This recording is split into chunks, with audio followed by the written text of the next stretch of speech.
10, 9, 8, 7, 6, 5, 4, 3, 2, 1, 0.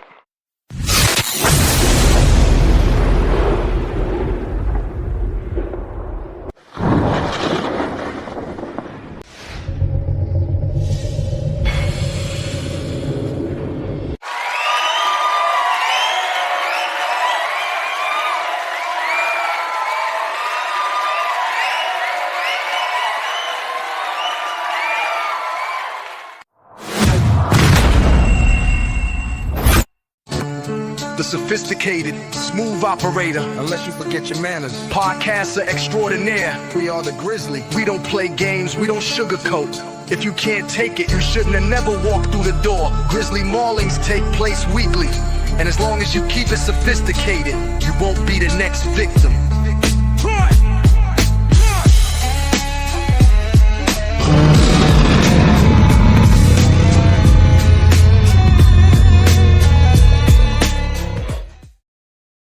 What's going on, everybody? Welcome back to the Sophisticated Grizzly. Guys, you already know how we do. We get on the screen, we talk about some shit. We make sure it's sophisticated as best that we can, because that don't always work out like that, because we just a whole bunch of friends just talking.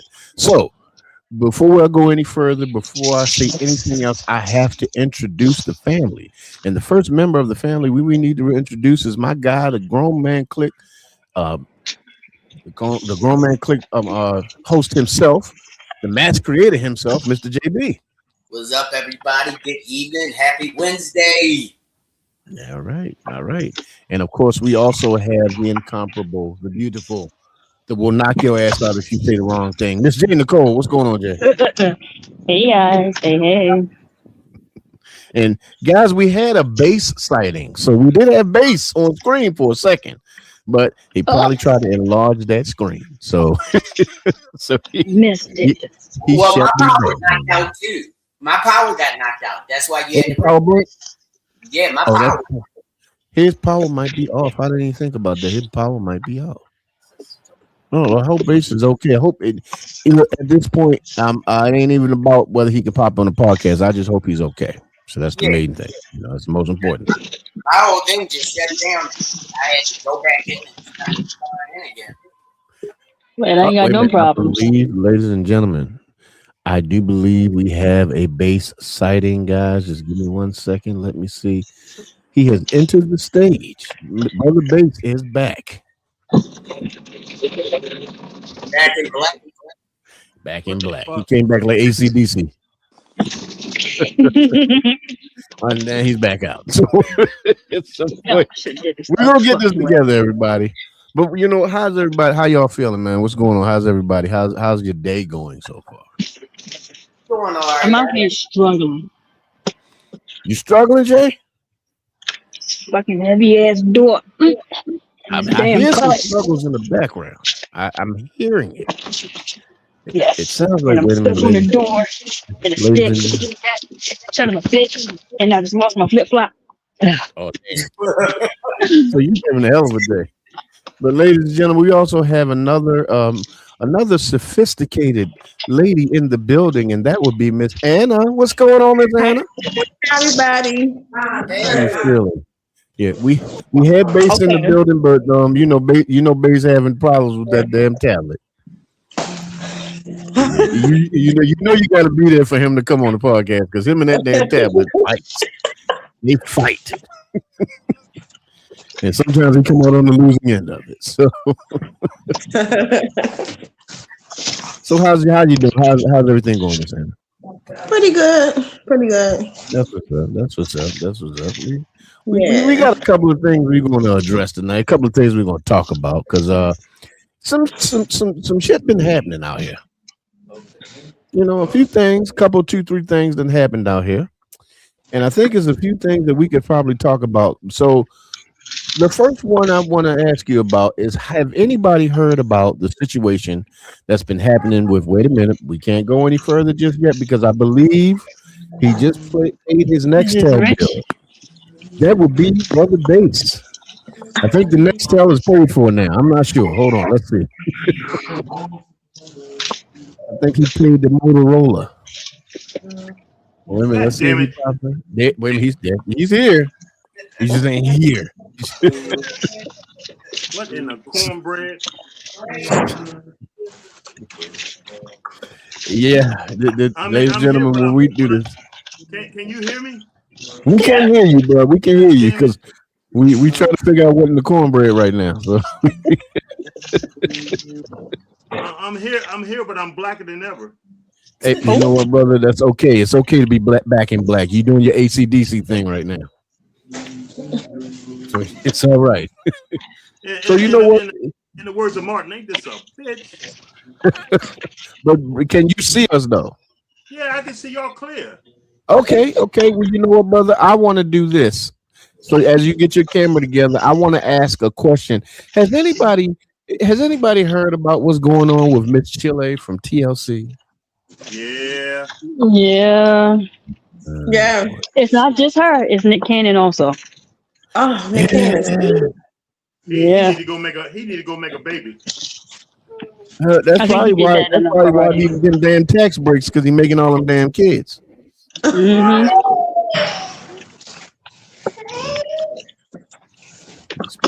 At this point, he ain't even spreading the seed; he's spreading pestilence.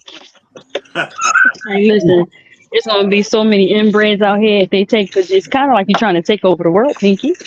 I know, and base is gone, so he'll be back. Dang. So, ladies and gentlemen, I want to play this first video of this lady explaining the entire situation with Miss Chile because apparently she makes a lot of excuses. Let's bring Base back up because I believe he's back. There he is. And my man is in camera. That's what I'm talking about. The camera is working, everybody. The camera is working. Base, don't you touch that damn thing no more. You know you and technology don't get along.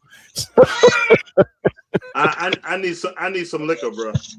Hey man, I would say go ahead and get that because when you watch this video, you may actually need a drink. So let's go ahead and play the video so you guys can see what I'm talking about. I fear Chile is getting cooked in the streets of social media because she did not, in fact, stick to the rivers and the lakes that she's used to. So let's talk about why she's trending. A report revealed that Chile allegedly donated $1,000 to a political group connected to Donald Trump, and that's where everything went bad. If you let Chile tell it, she says that was not her intention. She thought she was supporting causes related to human trafficking and veterans, not political campaigns. However, things got a little bit messier after internet detectives did a deep dive on her online activities and found where she was liking posts connected to Donald Trump's re-election. And now people are side-eyeing this situation even more, and it doesn't help that it comes on the heels of Chile reposting a debunked conspiracy theory about my forever FLOTUS, Michelle Obama. But Chile took to the streets of social media saying that she mistakenly reposted the video about Michelle Obama, and she had no idea that she reposted said video until she was alerted by friends and family via text messages and phone calls. Now, I'm not one to bring up Black history, but some others did, and they also recalled back in 2017 when Chile loudly and proudly said that all lives matter and then walked it back, just basically saying, hey, I support and love everyone. In a statement posted on her Instagram account, Chile proclaimed that she is not MAGA, she does not support harmful policies, and she has learned quite a bit from this ordeal. She's also asking for grace as she moves forward from this. Meanwhile, TLC is preparing to go on tour with En Vogue and Salt and Pepper, and I'm sure that this is not going to help ticket sales. Friends, I want to hear from you because Chile said that she is not MAGA, despite the fact that she accidentally reposted a conspiracy theory video about Michelle Obama. She unintentionally donated $1,000 to political groups that support Donald Trump, and her digital footprint is telling a very different story. Are you pulling up to the concert? Be sure to connect with me for more delicious scoops of entertainment and celebrity news, TV, movies, and more. Have a great day. Bye.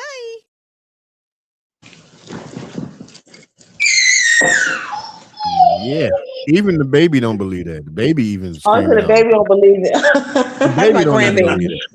That baby's like she is lying. Yeah. That's my grandbaby. Oh my God, no. Hello, grandbaby. See, well, you know what, baby? I'm so sorry. I didn't mean to upset you having to hear that, man. Oh my goodness. Brother JB, what do you think, brother? Tell me what's your take on this. Is it believable? Is she believable? Well, first, foremost, let me say, you have every right to support who you want to support and vote for who you want to vote for. But if you are afraid to let the people who support you and the people who come to see you and the people who pay to come and see you that know the truth about you, then you got an issue. You got a problem. Because if you go to one of them country redneck concerts, proud to be an American, I support Donald Trump all the way, and they'll sing it. Don't be back accepting after you done shit. Because that makes you look even more suspect. Exactly. You have every right to vote for who you want, and that's that we have a right to decide whether we're gonna roll with Chili and her music. Just like people say, R. Kelly peed on people, but he still makes some good damn music. You got a choice. Right. But if you're so worried about how your ticket sales and how you're going to be portrayed in this media and how you're going to be paraded on social media, then you got to be proud or you got to be loud, one or the other. That's it. You can't be in between. No, you can't be in between. We're not gonna. We won't have it. We won't have it. I'm sorry, we won't have it. Let's, Miss Anna. What about you? What do you think? How do you feel about Chili apparently not knowing anything? I'm saying, first of all, this ain't all bull caps. Be a woman. Be straight up. Be for real. It's either one way or the other. You know, I'm just like, what was her mindset when she was doing? She probably said, "Oh, I made a mistake. Can I go back and correct it?" It's already out there. Yeah. Now you're looking at concerts and stuff. So how are fans gonna like take that? You know. So I think it's going to affect ticket sales. It's going to affect it tremendously. I know that. Yeah. You know. And so I mean, I'm a TLC fan, but after this, it's like I don't know. It's just one of them things. Y'all might be getting replaced with SWV. Keep playing. Yep. Exactly. Why or Taylor Swift?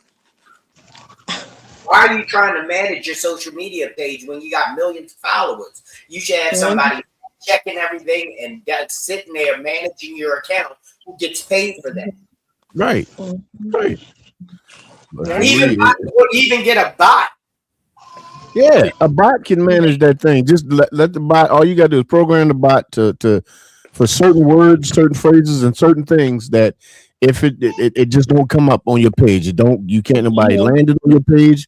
Nothing. You can't even post it on your page if it's restricted on your page. The bots are there for that. That's what they do. You know. Yeah. But you also know her man is straight bagger too. Well, yeah. So she's pretty much full of shit. But you know what? I'm gonna see what Miss J has to say. Miss J, what about you? What do you think? Are you believing Miss Chili? Listen, what you like is what you like. No, I'm not a fan of his. If she said that's what she was doing, then who am I to judge her saying that she's lying? Right. Could have been a mistake. Could have not have been. If you follow him, that's fine. It makes sense to follow him to be kept up on all the foolishness that's being said and done. You can think of it that way. But that doesn't make her overall a bad person. Right. But give people a chance to know the truth and choose whether they want to follow you or not. Right. Because at this point, people are thinking, if I support that concert, am I now supporting Donald Trump? Because she's going to be giving some of that money to Donald Trump. Base, what do you think, brother? Respectfully, I think she's full of shit. I would have more respect for her if she just came out and told the damn truth. But she's gonna talk to her fans like they're a bunch of damn fools. I think she fucked up. Yeah. And I think that once again, we have somebody who apparently they have a problem with the curse word, but they live in the realm of the curse word. Accountability. They don't have it. They don't know what it looked like. They don't even understand the smell of it. Because if you expect some of these folks out here to tell the truth, God forbid. Again, God forbid. It It don't happen. It don't happen because the thing is, had nobody had a problem with it, she would have been rolling with it. Yeah. See, it's not about whether or not you made a mistake. It's about the fact that you got caught with it. Yep. Now, if you support Donald Trump, guess what? That ain't got nothing to do with me. That's your business. But once your business becomes public, now you got to explain it. That's the thing. If it was private and nobody knew, you ain't got to explain nothing to nobody. Somebody comes say, you maggot, I ain't got to tell you shit. But once it comes out that you're supporting and showing love and this, that, and the thing, well, now you got to explain that. Especially if you have a fandom that is mostly against this man. So now you have some, now you got a little bit of explaining to do, Lucy. That's all I'm saying. But you know what? Keep on lying and keep on sit up here talking about well, I didn't know that I was reposting this video about Michelle Obama saying that she was a trans and this, that, ma'am. So you just repost shit that you don't watch? So is that what we do? I don't repost the damn thing that I ain't looked at. Nothing. I don't care if the people that I trust the most in the world send it to me. I don't repost nothing I don't look at because just because I trust you, just because I love you, you may be sending me something that I can't stand behind. Right. And if I repost it, it looks like I'm down for it. And if I've been speaking a different kind of way for a while, but then I repost something like that, that's why I'm saying I fact check everything. I look at everything, and if it doesn't go along with what my beliefs are and things of that nature, I can't tell you what to believe, but I won't repost it. You know, Right. It won't be going out as a connection to my brand. I'm sorry, my brand. It took me a while to build this shit, and it means a lot to me. So I'd be damned if I'm gonna damage it just because whatever. Yep. Because, and I also want to play this next video coming up because I noticed that a lot of people. I have been, kind of like here and there having conversations with people, and I've also been in a few chat rooms and things of that nature, and people throw out the word accountability. Like, first of all, like half of them can spell it. Most of them motherfuckers can't even spell it. And half of them think it's the ability to count. So I think I needed to give like a disclaimer, to be able to show them exactly what it means. So I'm going to go ahead and play this video and tell me what you guys think about. Do you agree with what this young brother's saying? People lack accountability, then say, you could have talked to me. No, I couldn't. You don't listen, you deflect. You twist everything into an attack and then play victim. Conversations with you aren't healing, they're exhausting. And honestly, I don't owe my peace to someone who only shows up to win an argument, not to understand. Don't worry about hurting my feelings. I've been left in the dark so many times. I've been everyone's last choice. I've learned to accept disappointment. People should live by 3 simple rules. Love needs action, trust needs proof, and sorry needs change.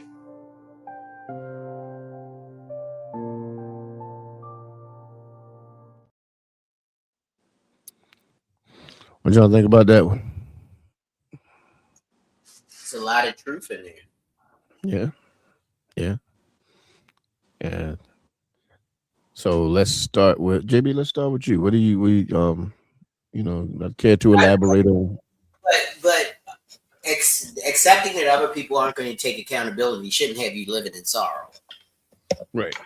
It should have you living in understanding that you got to be more careful on how you let these people into your life because they're vultures. Right. Or like we used the show you did a while back, the energy vampires. Right. Yes. So you have to be protective of yourself so that you don't end up. I'm sorry, it made some good points, but he sounded like he wallowing in it. Right. It's weighing you down, and nobody should have that control over how you feel about your situation. Right. Because and the last thing he said was it needed to create change. right. Sorry needs to create change. So you need to say, I'm sorry, I felt this way and I need to change that because I shouldn't be built like that. Right. That's letting too many people affect how you live. And that you want to talk about a dangerous situation. If you let other people affect how you live, are you really living?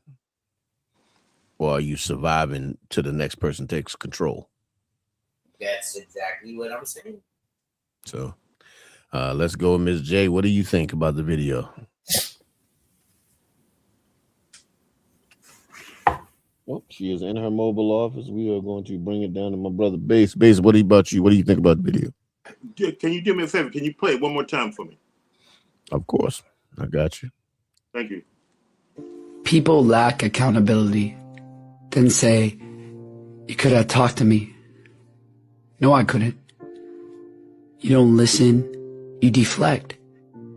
You twist everything into an attack and then play victim. Conversations with you aren't healing, they're exhausting. And honestly, I don't owe my peace to someone who only shows up to win an argument, not to understand. Don't worry about hurting my feelings. I've been left in the dark so many times. I've been everyone's last choice. I've learned to accept disappointment. People should live by 3 simple rules. Love needs action, trust needs proof, and sorry needs change.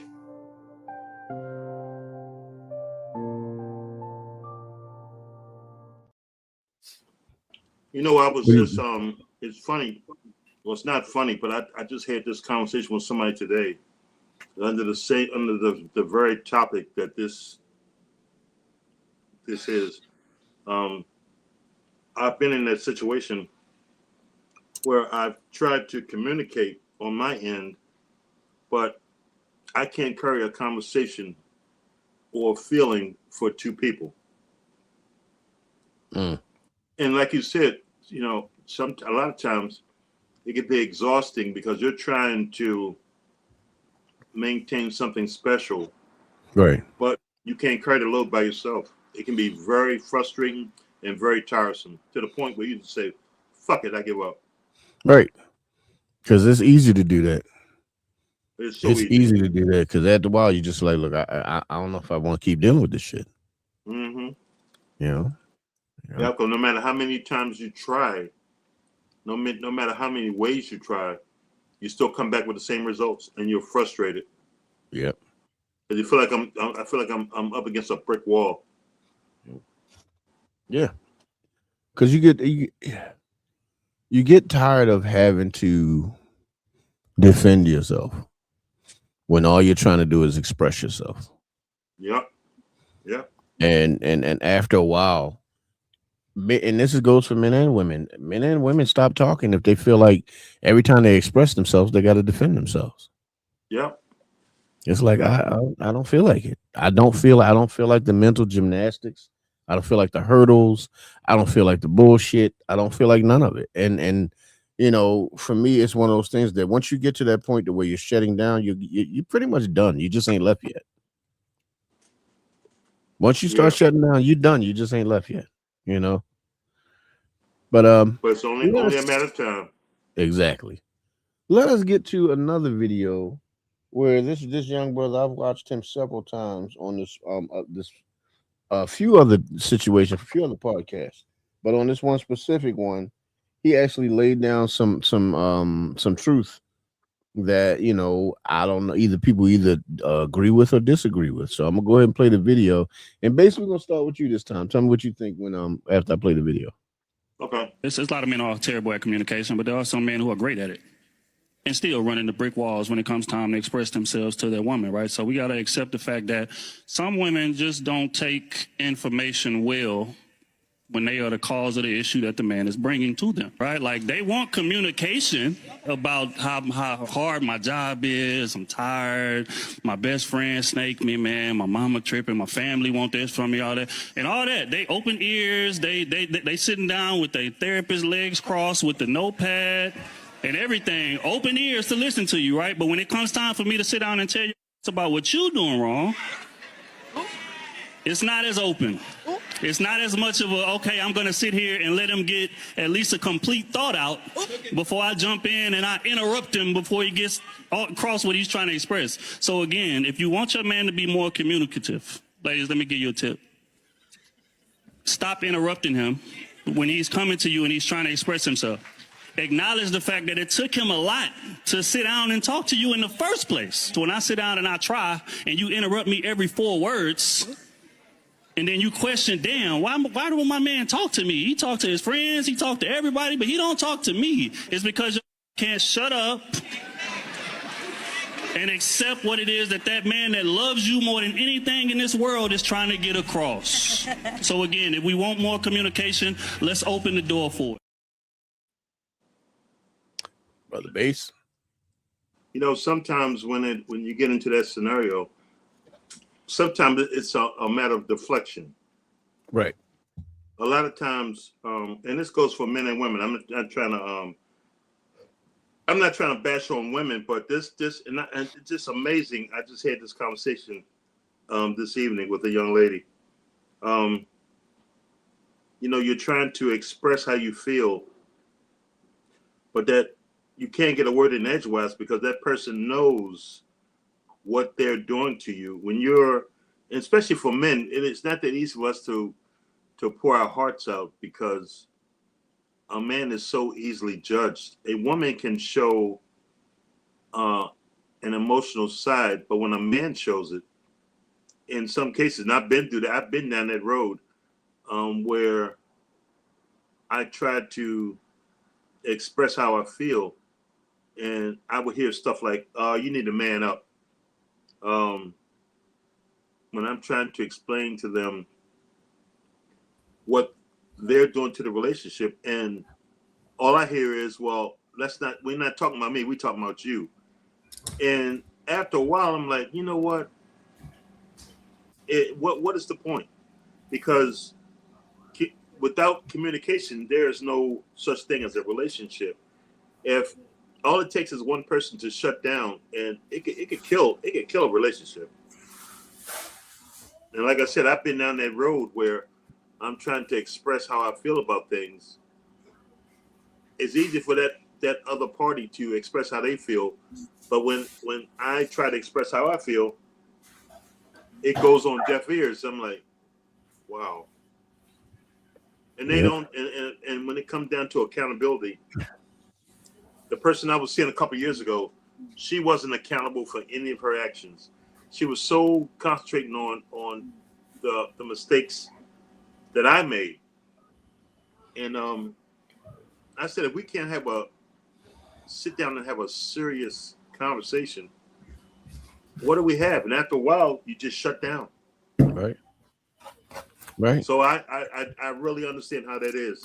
And it's like I said, I was having this conversation with a young lady tonight. It's just amazing, this very topic, where you're in a relationship with somebody, but you can't communicate. Yeah. And it takes, if 2 people in a relationship, it takes 2 people. Like I told this young lady earlier, anything worth having is worth fighting for. I can't carry an entire relationship. It's not possible. My back ain't that strong, baby. Yeah, and it just shows me that if you can't have some accountability, when I make a mistake, I'm quick to say I apologize, I'm sorry. But you got some people that it's like they're giving up blood. We are all human. We all make mistakes. But when you're with somebody that is not accountable for the mistakes that they've made, after a while you just get tired, and it's like, you know what, exhausting. I can't do this no more. Right, it's exhausting. I'm getting so tired. of having the same old conversation about the same topic, and then when at the end of the day, all I get is the same result. Right. And now I walk away. I walk away more frustrated than I was when I walked into it. And it shows me, that apparently you just don't care. Right. Right. Because not wanting to hear any part of what I have to say, or at least trying to allow me to express myself without looking at it as an attack. It's me expressing myself. It's not me attacking you. It's not me saying that you're the worst person I've ever. It's me telling you, I'm telling you the problems that I have with you because I care about you. Yeah. I'm not telling you the problems that I have with you because I'm trying to attack you. It's because I care and I want to fix it. Yeah. I mean, but for me, it's one of those things where if anytime I try to tell you that I have a problem with something that you did, you can listen to every damn thing else I got a problem with. But if I tell you I got a problem with you, I must be the most worst person. Now, see, here's the thing. I'm one of those asshole Capricorns.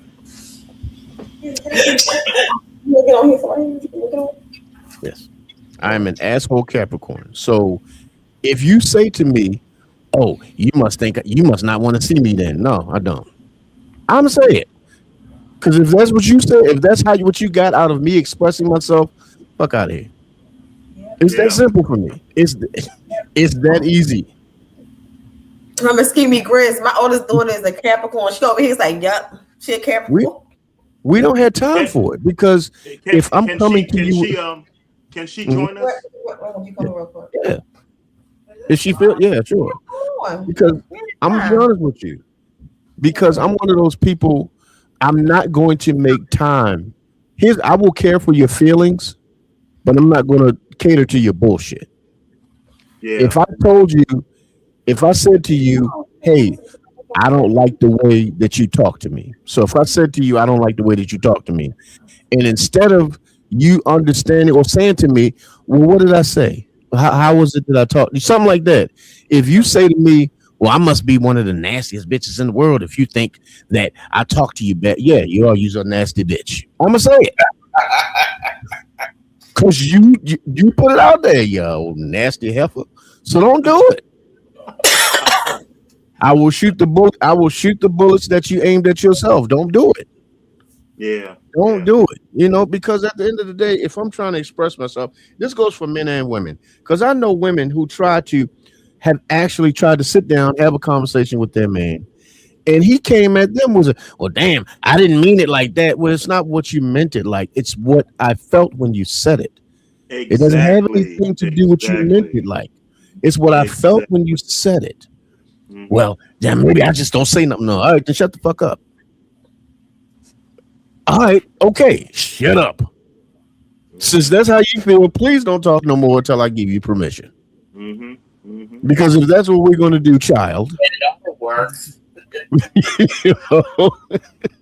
But then, of course, you can tell that I have opened the door to some other even worse arguments because that's pretty much what I'm going to. I'm going to. Here's the thing: if I talk to you, I care about you.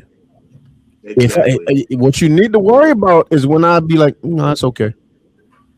Yep. That's what you need to worry. Yep. Grizz, I just had this conversation a couple of hours ago. Man, I'm telling you, look. And I've been in that situation where I'm trying to communicate, and then after a while, once I shut down, that's it. That's it. Once the shutdown happens, little nigga, don't come at me because I'm at this point. If I say, nah, it's okay. If you did something that would normally piss me off, and like, no, it's cool. Oh yeah, I'm pretty much gone. I just ain't left the building yet. Exactly. I'm gone. I just ain't left the building yet. You know what, Chris? Yep. What's up, bro? I think a lot of times men have to be accountable for not knowing the maturity of their relationship. I love that, brother. I like that too. I like that. Yes. Because I agree. If you are in a relationship and you haven't learned the temperature of the room, Men will open themselves up to these problems because they're trusting the wrong person at the wrong time with those feelings. Yes. And that's knowing the maturity of your relationship. There are things that I could say now to Sheila, and she understands them. But if I said the same thing 15 years ago, it would hit different. Right. So there's a maturity in every relationship that you have to know where you are. Are you in the adolescence phase?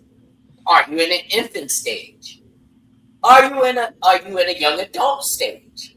Right. Or are you in a grown-up stage? There are stages to every relationship, and you have to realize where you can talk in those stages. Right. Yep. And this is another thing about men. Sometimes we believe we're in the adult stage and she's still in the teenage stage. Right. Because maybe the buy-in isn't there.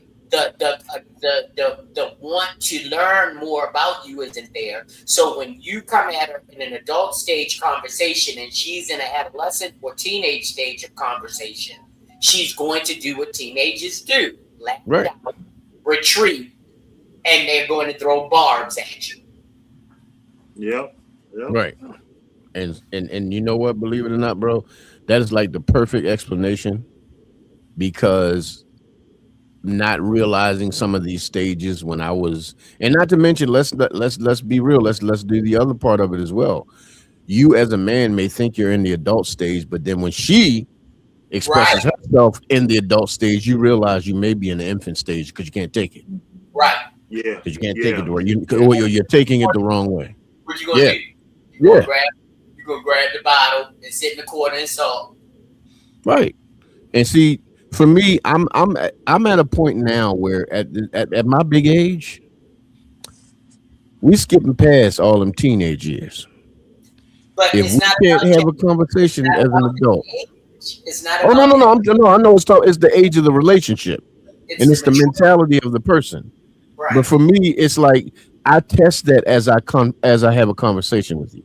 I test the things that we can talk about as we talk, and I don't push too hard early.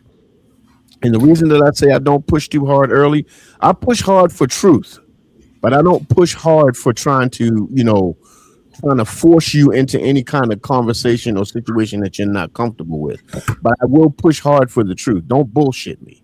It's just that simple. For me, that's the most important thing in any kind of relationship or situation for me.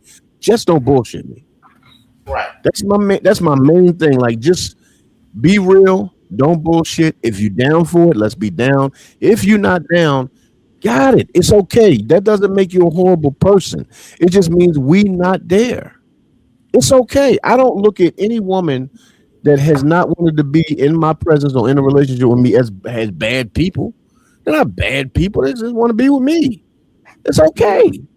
I'm not gonna die. I promise you, my skin won't melt off my bones. I will be fine. If you particularly don't want to be with me, it's okay. And there are women. Here's the thing. But then there are women who I've said to them, I don't want to be with them. Nigga, you thought the goddamn empire was coming crashing down, the sky was falling. You'd have thought Chicken Little ran in the middle of the goddamn street himself, started talking. I'm like, so if you don't want to be with me, it's okay to completely say that to me, and I'm supposed to just take it like a champ. But if I say I don't want to be with you, I'm gay, or I'm a punk, or I'm scared of commitment, or got the LDL little dick problems, and I'm like, okay, well, all right. Guess what? If I got little dick problems, you don't want to be with me anyway. Go on about your business. Fuck about it. Yeah. Because maybe it's just little because you're not attractive. I don't know, man. Some motherfuckers just turtle when you're in the room. I don't know what to tell you. but that's the thing. I don't. But you know what? So, a lot of times in relationships, when you're dealing with somebody that has a hard time with accountability, I've been in that situation where I'm seeing somebody or trying to see somebody, and they're not accountable. You know, you can concentrate on my misgivings, on my mistakes. And when I make a mistake, I am quick to say I'm sorry, I apologize. But I've been with people where if I try to express how I feel, and you know, it's funny because a person can tell you what you're lacking in, the mistakes you're making that's killing this relationship. But when you're trying to express how you feel and tell them the problems, I admit I've made mistakes. I admit I have problems. Everybody has issues. Nobody's without issues. But when two grown people that's supposed to love and care about each other and care for each other, when you can't sit down and have an honest conversation, because there's no innocent people, there's no guilty people. We all make mistakes. But I can't carry a relationship by myself. It's impossible. No, that's called crazy ass. And it shows me that apparently you don't have no interest in this relationship. Right. And like you said, Grizz, you said it so well. It comes a time where you just stop talking. Well, what's the point of talking? Yeah, because that's the prerequisite to me leaving the building.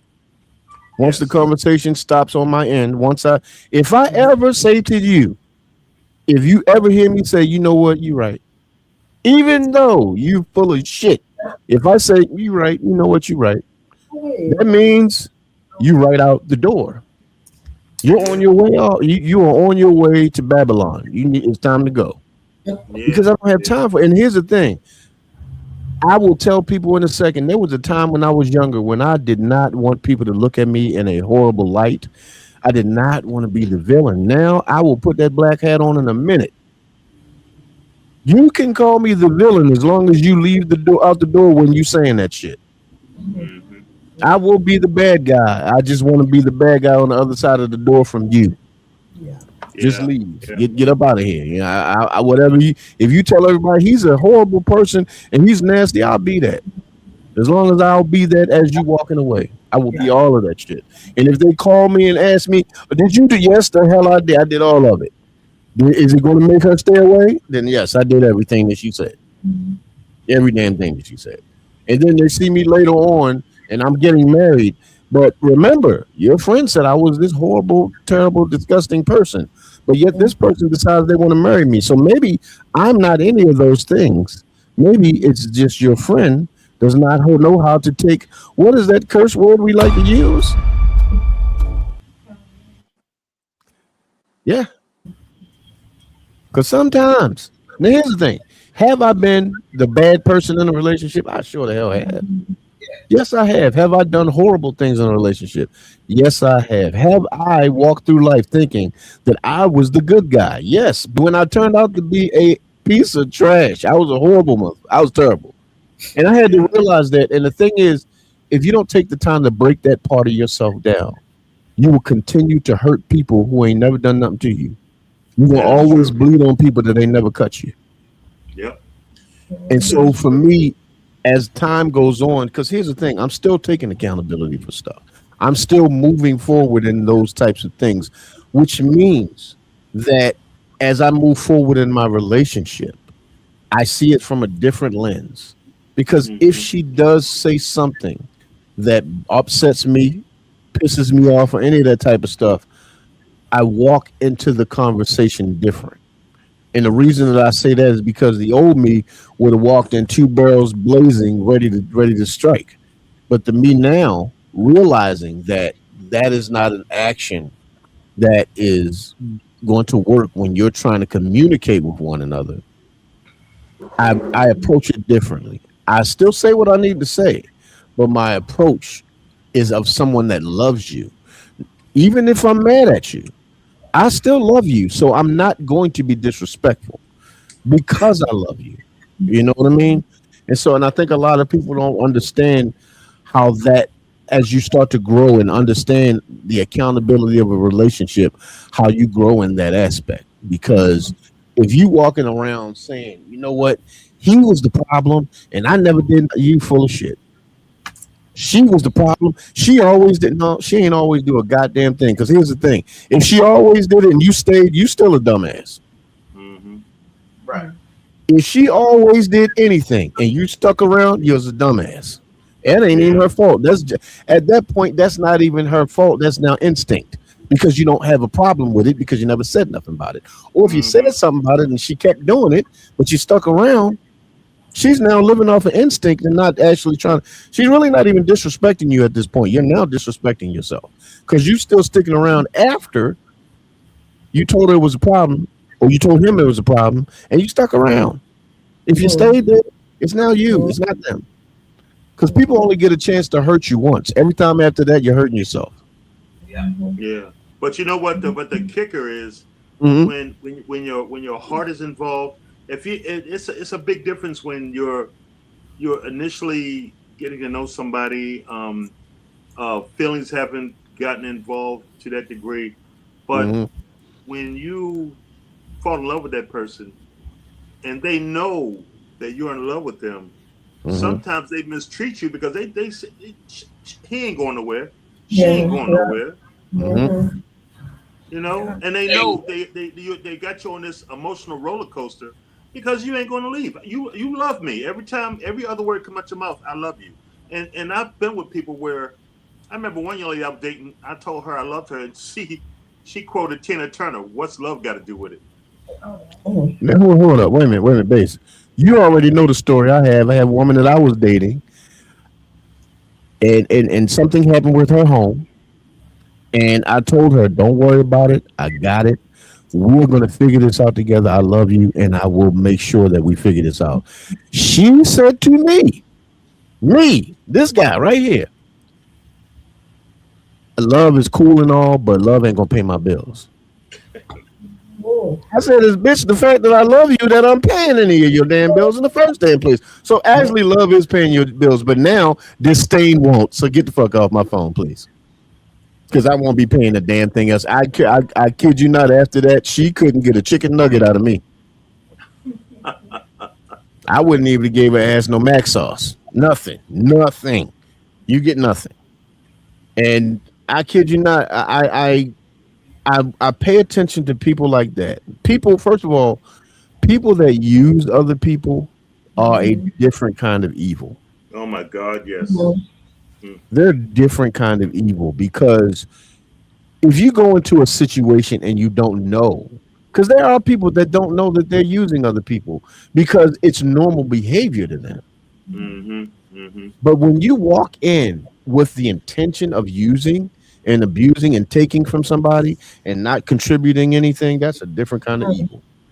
It really is. See, and when people like that get hurt, I really feel bad about it.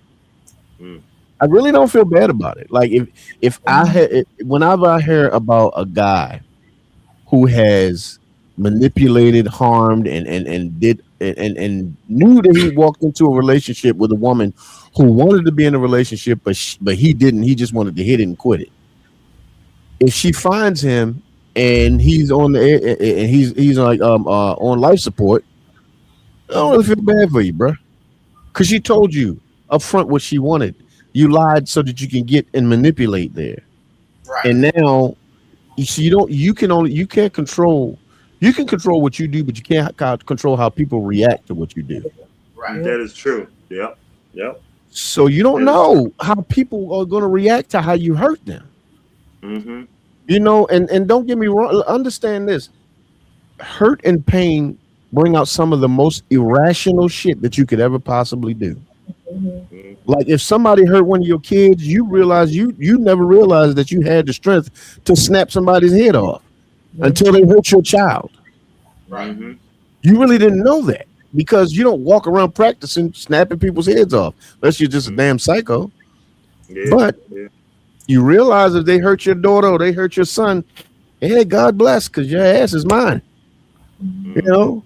And so when you are like what you were saying, when you get into a relationship and you start loving them, you start caring for them, you start really getting these heavier feelings for them, and they know it. The problem with that is they really don't understand how dangerous they've made the moment because they don't know how you are going to react to them hurting you. You know, because but there are certain people who have no problem being doormats. They have no problem allowing people to walk over them, and they complain, but they don't do nothing about it. And then there are people who will send you to Jesus. Right. That is There are true. people who will not take this shit. Mm-hmm. There are people that you got one time to play with their heart, and you're gonna start seeing yours lay out on the ground. Mm-hmm. Because hurting people purposely, for me, now I have hurt people's feelings, but not purposely. Right. I have had my feelings hurt, and I know for a fact that the people and the persons they didn't do it purposely. It was just it's a consequence of actually dealing with people. There are going to be times where I know for a fact that in conversations that I have had with friends, like me and Bass have had many conversations. Bass has said something to me one time to hurt my damn feelings. But you know what? That's my dog. He didn't say that on purpose. He didn't say it with the purpose of hurting my feelings. He meant what he said, but he didn't say it with the purpose of hurting my feelings. I have said stuff to Bass that has hurt his feelings. He know I wasn't doing it because I love him. That's my brother. I didn't do it to hurt him, but I meant what I said. You know what I mean? And it's like with me and my lady, with me and my family, that we don't say things with the purpose of hurt. But I feel like this: if I don't tell you the truth, then do I really care about you? I was getting ready to say, the thing is, were you saying it to hurt, or were you telling the truth? Right. Sometimes the truth hurts. Sometimes, yeah. And it can be the prerequisite for somebody saying, fuck you, motherfucker, I don't want to talk to you right now. Flip. Yeah. 2 days later, yo, bro, you was right. When I thought about it, you was dead on point. I was wrong. Yeah. You helped me see my shortcomings, and I appreciate you being that kind of a brother for me.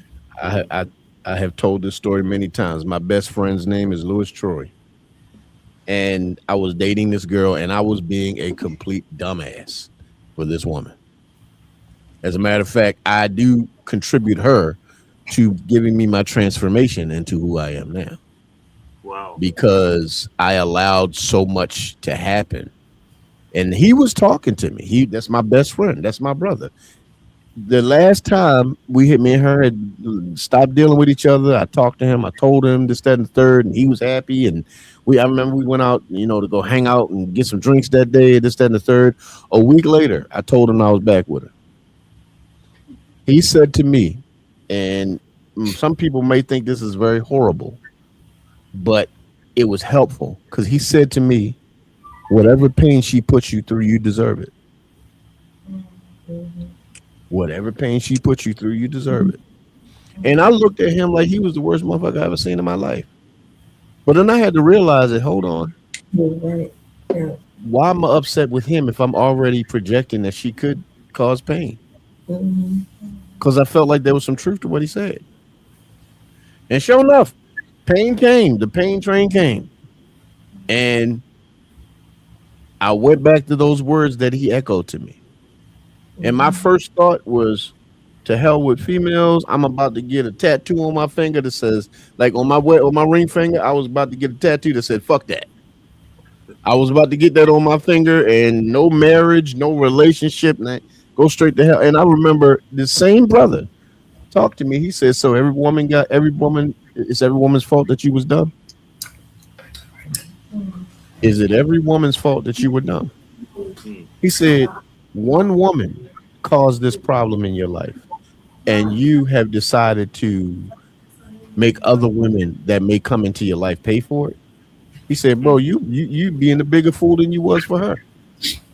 He said, what if you get the one that comes along that brings everything that you need in your life, not what you want, but what you need, and you mess that up because you still worrying and tripping about something that didn't even deserve to be in your space in the first place.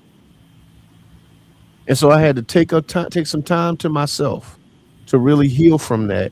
And that is why me and Miss Grizz are together today. And those conversations with real brothers, real sisters, real people that really care about you, they mean something, because you can carry them with you if you apply them properly. Because you can listen all day, but it's the application of what you hear that means the most. because you can listen to everything everybody say, but if you're not applying it, then you just, people just running their mouth to you, Yep. And so, yeah, I think that what that young brother said was pretty poignant. But I think I do want to get into this next video because there's another part of a relationship that yeah, some people say it a lot, but they really don't understand the meaning of it. So I guess today we're on the learning tree today. So I'm going to play this video, and Miss Anna, I would like for you to lead the conversation on this one once we come out of the video. Is that okay? All right. Here we go. Hey Jim, what is gaslighting and how do I recognize it? So gaslighting, it's one of those terms that many people use nowadays and don't always understand it. I think it's helpful to actually talk about what it actually means. Gaslighting doesn't mean that you're disagreeing with somebody or that you have a different opinion. Gaslighting is actually an emotional manipulation technique aimed at trying to get another person to not trust their own reality. It's trying to get the other person to think that they're crazy or there's something wrong with them. This is something that's used by abusers because it undermines a person's sense of self and their belief in themselves.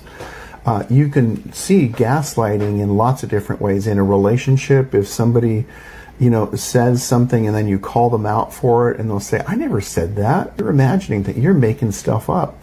That's gaslighting.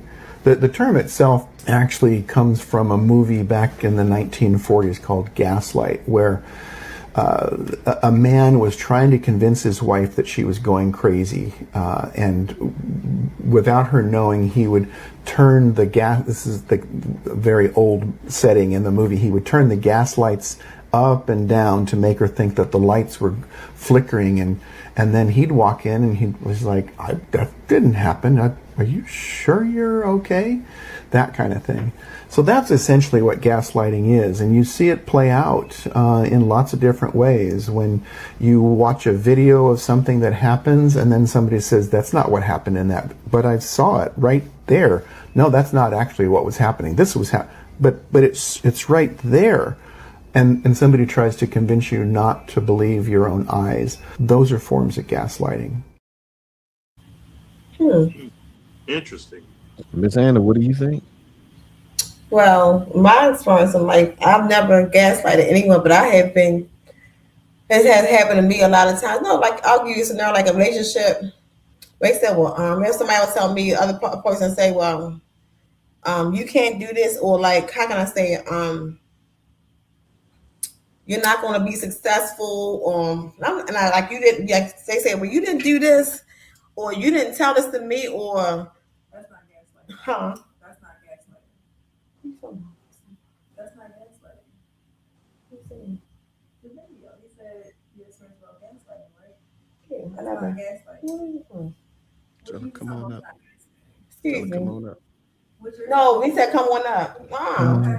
Come on. Please, Brittany. Come on. Miss Brittany, come on. Come on, Brittany. Hello, Thank you. Hello, Miss Brittany. How you doing? Hi, Brittany. Hello. So were you trying to ask her what's her experience with gaslighting? I've never been gaslighted. Yeah. Like either experience with gaslighting or your interpretation of what it might be. So basically, that's like if me and you were in a house, and okay, we bought the candle today, right? Mm-hmm. And I lit the candle. You saw me light the candle, and you come back downstairs, Brittany, you lit the candle, you didn't blow it out, and I say I didn't like that. Like I saw you light the candle. No, I didn't light the candle. Mm-hmm. That's what gaslighting is. You saw me do it. I know you saw me do it, but I'm turning around telling you I didn't do it. I'm manipulating you to make you question, well, dang, did I see her light it? So sometimes if somebody is good at it, they can make you question your own judgment. Mm-hmm. Even though you know you saw it, you know you heard it, you know you even felt it. But now you're like, did that happen? When they know it didn't make you crazy, like you think. Henson would do that. Yeah. Yeah. Yes, he did it to me. Mm-hmm. So you can think about a situation that happened with you and Henson years ago, because he was a master at that. There's a lot. So there's so many times he's done that. Yeah. So that's why even like he had this I can share it like as far as I've been in the physical relationship with physical abuse, and he was like my ex-husband cut the phone lines, and I'm like, I'm picking up the phone, and I said, Hanson, did you do that? No. I said, well, how did it? I mean, I can't get the dial tone. He said, oh no, I'm going downstairs looking at the phone lines like about 10 minutes ago. I could pick up and call my mother. And I said, wait a minute. Went downstairs, the line was cutting the base. I said, he was actually stopped me from kind of call to get help because he put his hands on me. So I'm like, pick up the phone. And I'm like, wait a minute. I'm going downstairs. I see the phone line cut. Oh no, I didn't do that. Now, of course, what he was taking care of, but that's a whole nother story. So that has happened to me. So that was many others, but that was one I can, because well, there is also mental gaslighting. That's when that's what well, that was physical gaslighting where they something, but mental gaslighting is like, you love me, and I know you love me, but you think I would do that to you? When I know, when you know that I love you. Yeah.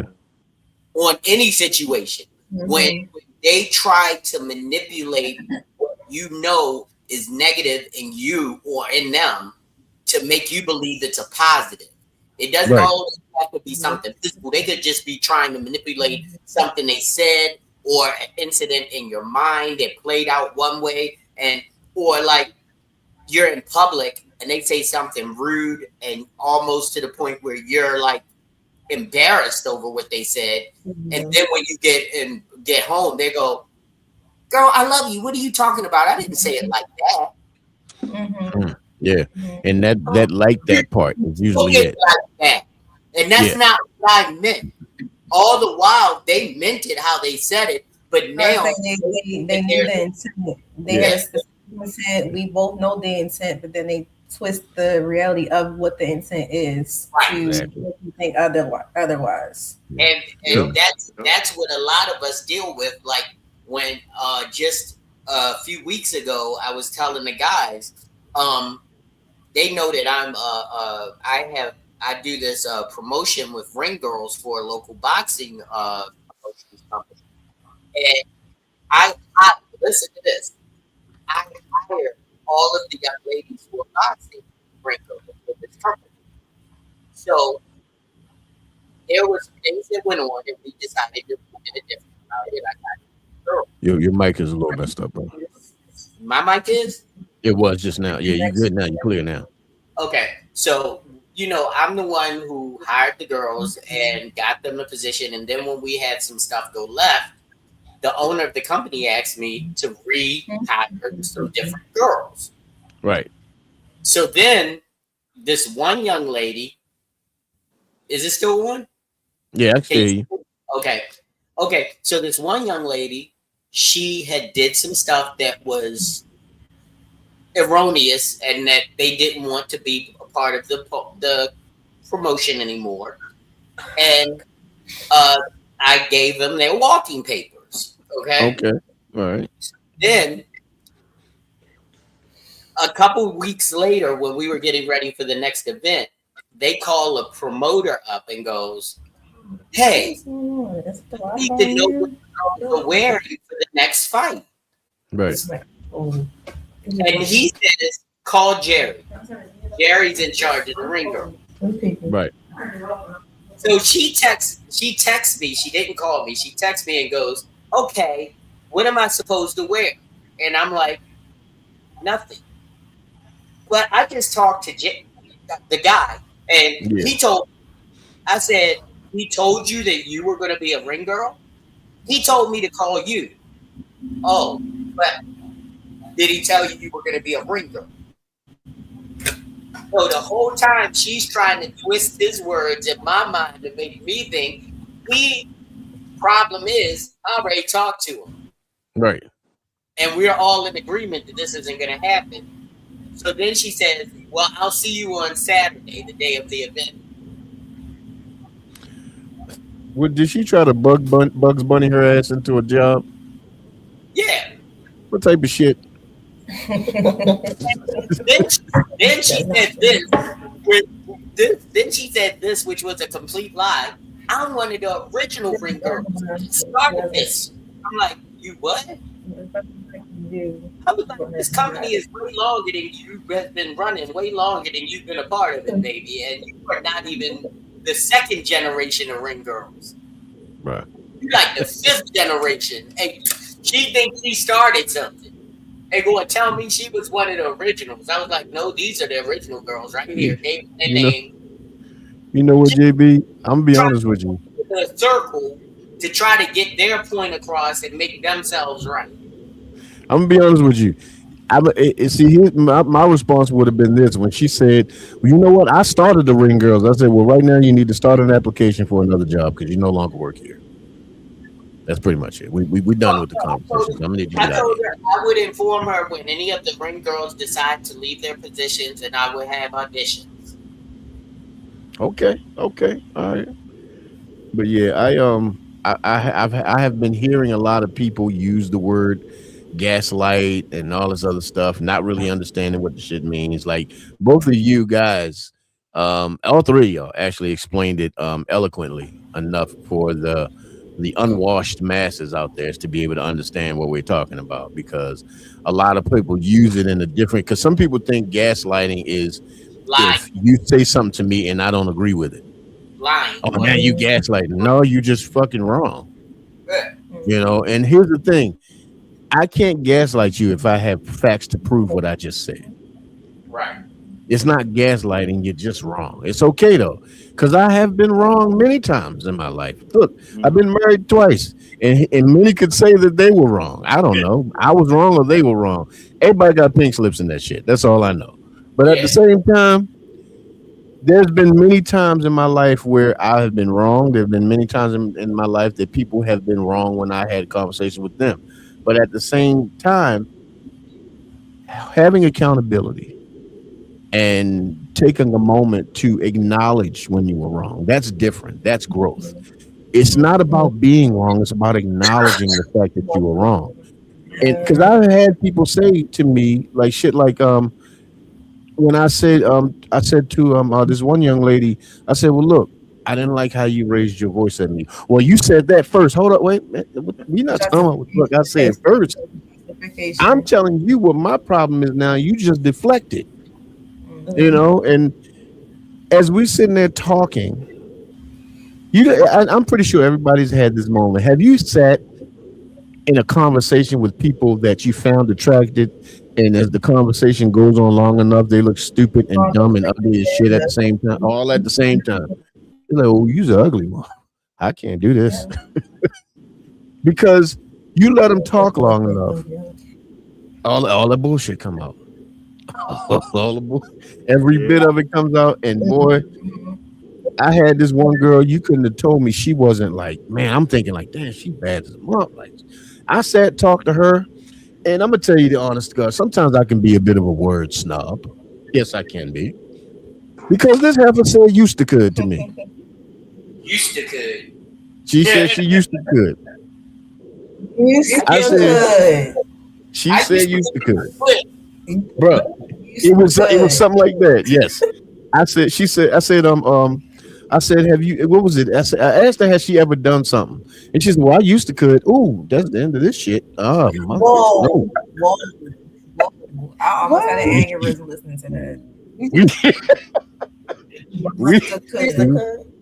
We have nothing else to say. I was scared that if I continued the conversation, she would have been like, well, if I tried, I might could again.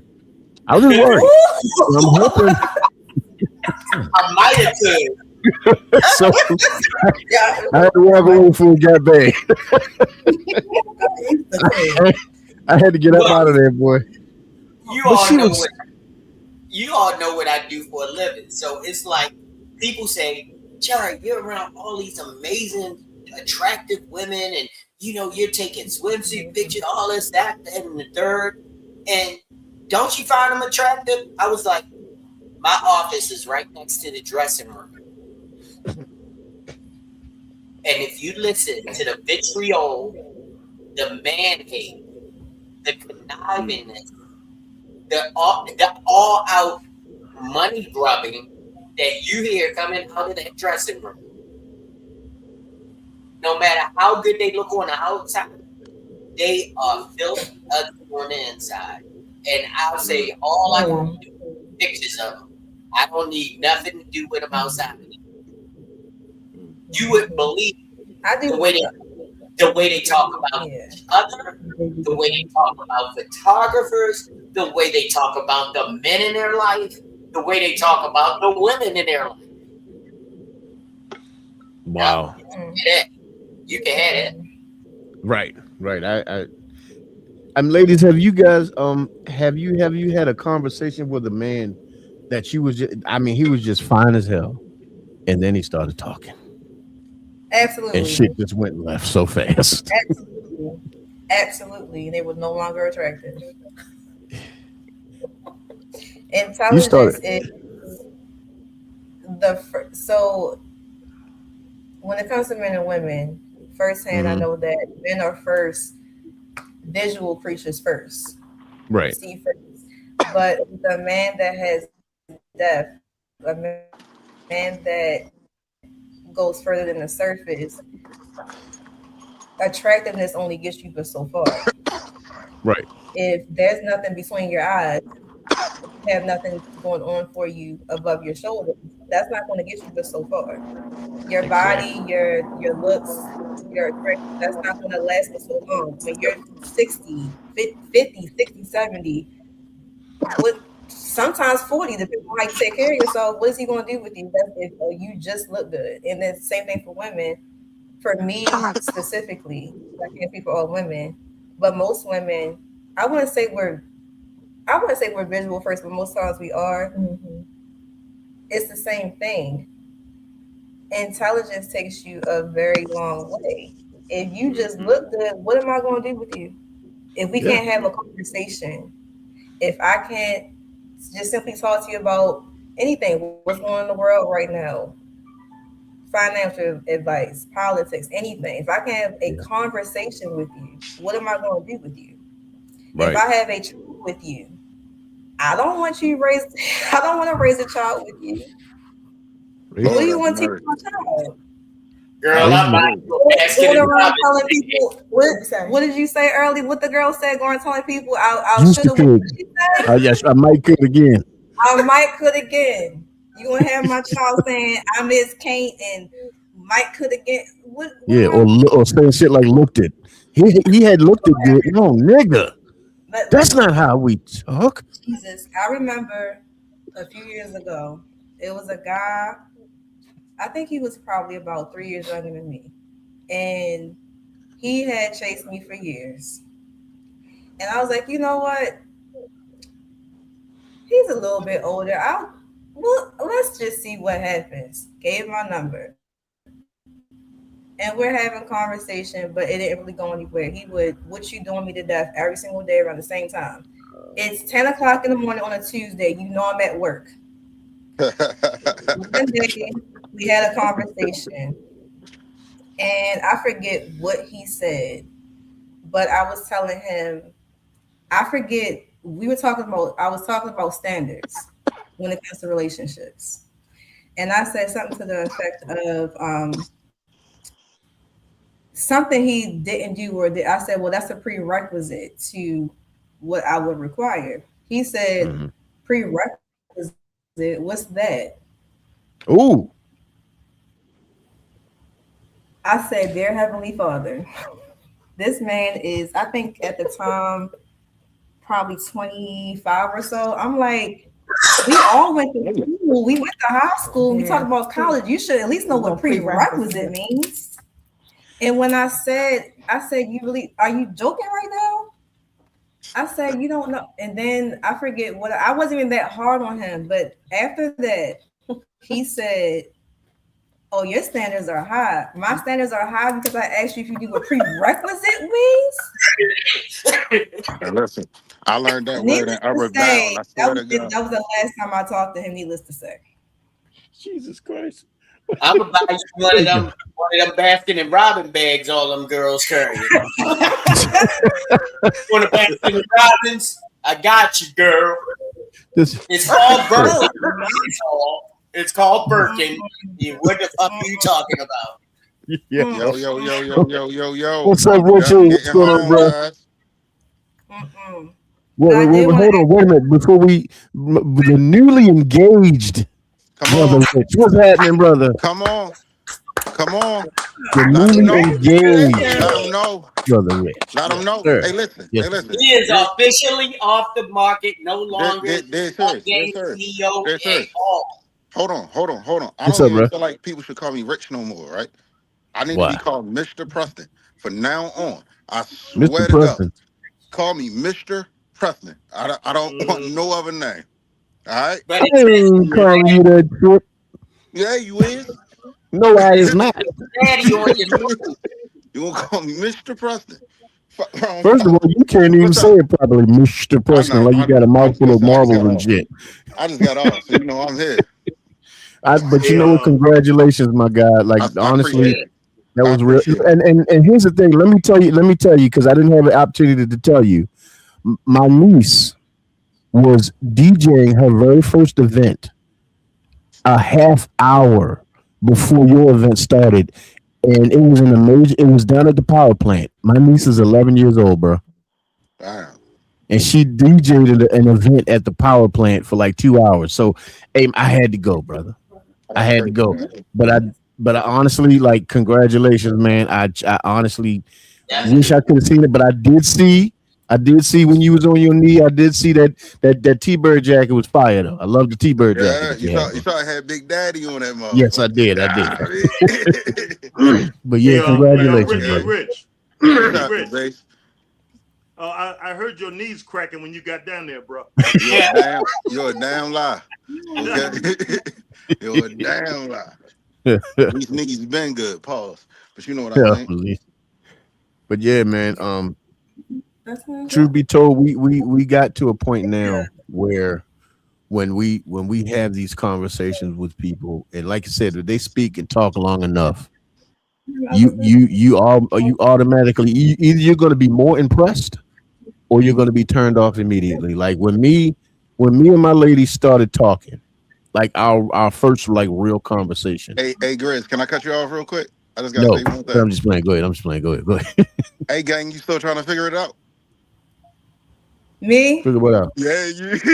I can't see you. Well, we know he knows my door. I can't see your face. I know it's dark. I ain't got no light out here. I was like, wait, is that Preston? Yeah, I was like, you still trying to figure it out? Yeah, that's my friend. Congratulations. I appreciate it. Congratulations to you too. Small to more. Mm-hmm. Small to more. Mm-hmm.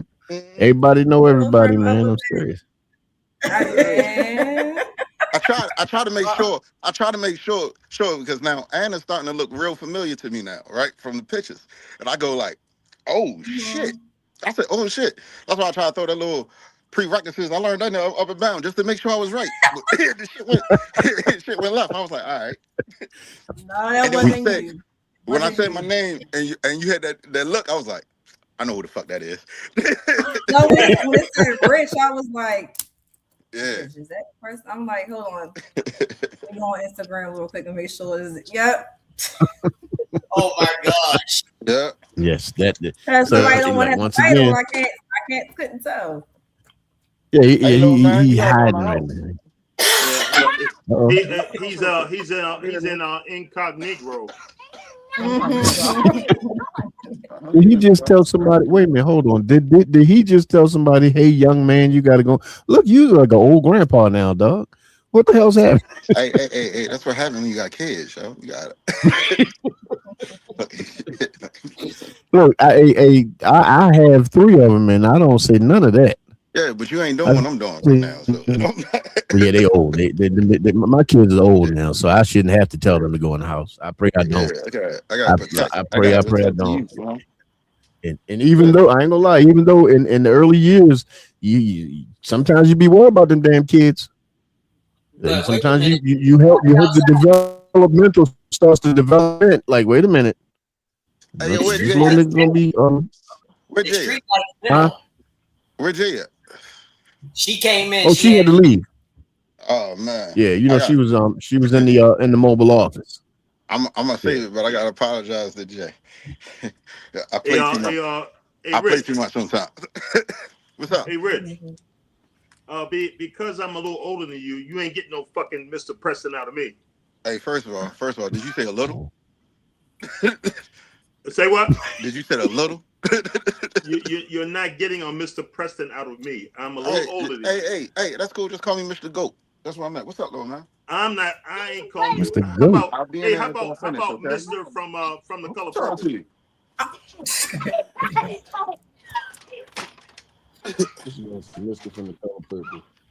Oh man. Well, you know what, guys? We have one more video left. I would like to have your opinion on this one because I'm pretty sure many of us have watched football. We've watched basketball. We have even watched boxing and UFC and even WWE. We didn't watch all of this stuff. And none of them have been to jail more than a nigga that plays golf. Oh shit. Mr. Tiger Woods, would you step to the front? We're getting the arresting deputy's perspective via a newly released police report. His conversation with the 50-year-old golf icon and what happened immediately after that car crash out of Jupiter Island, Florida, just last week. Woods told that deputy that he was looking down at his phone and he was changing the radio station and didn't notice that the truck in front of him had slowed down, according to that affidavit. Ultimately, he ended up clipping that truck in front of him, losing control and flipping his own car to its side. Now, that deputy noted several signs of impairment, that he was sweating profusely, his eyes were bloodshot, his pupils extremely dilated, and his movements lethargic. Now, that affidavit goes on to say that Woods agreed to and ultimately failed field sobriety tests. And it also says as they were arresting him and searching him, they found inside of his front pant pocket 2 white pills, hydrocodone pills. Now, Woods has a high-profile history here when it comes to crashes, the most serious of which happened back in 2021. It was a rollover crash where he ended up being hospitalized and had to have emergency surgery. His leg was shattered. And in 2017, he was found asleep at the wheel on the side of the road. He ultimately pleaded guilty to reckless driving and said at the time via statement that he had an unexpected reaction to prescription medication. And in this case, Woods refused a urine test, according to the affidavit. And that's notable because Florida passed a law back in 2025 where if you refuse a breath, a blood, or a urine test, well, that's an automatic misdemeanor and a 1-year suspension of your license. The Martin County Sheriff's Office charged him with DUI with property damage and refusal to submit to a lawful test. But it'll ultimately be up to the district attorney to determine how to proceed with these charges and how to handle this high-profile case. Woods has since entered a not guilty plea to misdemeanor charges after his rollover crash. His attorney, Douglas Duncan, filed a waiver of arraignment and a demand for a jury trial in Martin County Court. Why is Tiger Woods more of a gangster? What you say, JB? Billionaire problems. Tiger Woods, y'all. God, I can roll a car. I can roll a car every 5 years and not go to jail. Why? Because I'm rich. There is. First of all, what you say? I would have to piggyback off of what Stevie Harvey was saying about, I think it was yesterday morning. I forget what day it was, but he's like, you're a billionaire. Get a driver and then get some help. If you want to go do what you got to do, that's fine. But you're a billionaire. Mm-hmm. Like, are you that cheap? That bored? Is that what it is when you're a billionaire? You get bored? What is it? I'm trying to understand. Of all the things you can do in the world, you want to drive under the influence. Out of all the things you can go to the airport and just say, I'm bored, I want to go there today. You can do things like that, but you choose to drive under the influence and possibly kill somebody else. Exactly. And yourself.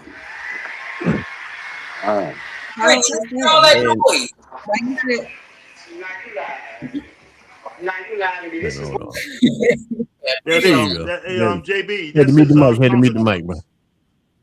He says it's shit. But you know what? You are absolutely right. Why? If I'm a billionaire, I ain't driving shit. If I'm a billionaire, I don't even have a driver's license. I don't need it. What I need it for? If I'm a billionaire, I'm trying to figure. I ain't worried about where I'm driving to. I'm looking up, trying to figure out where we flying to today.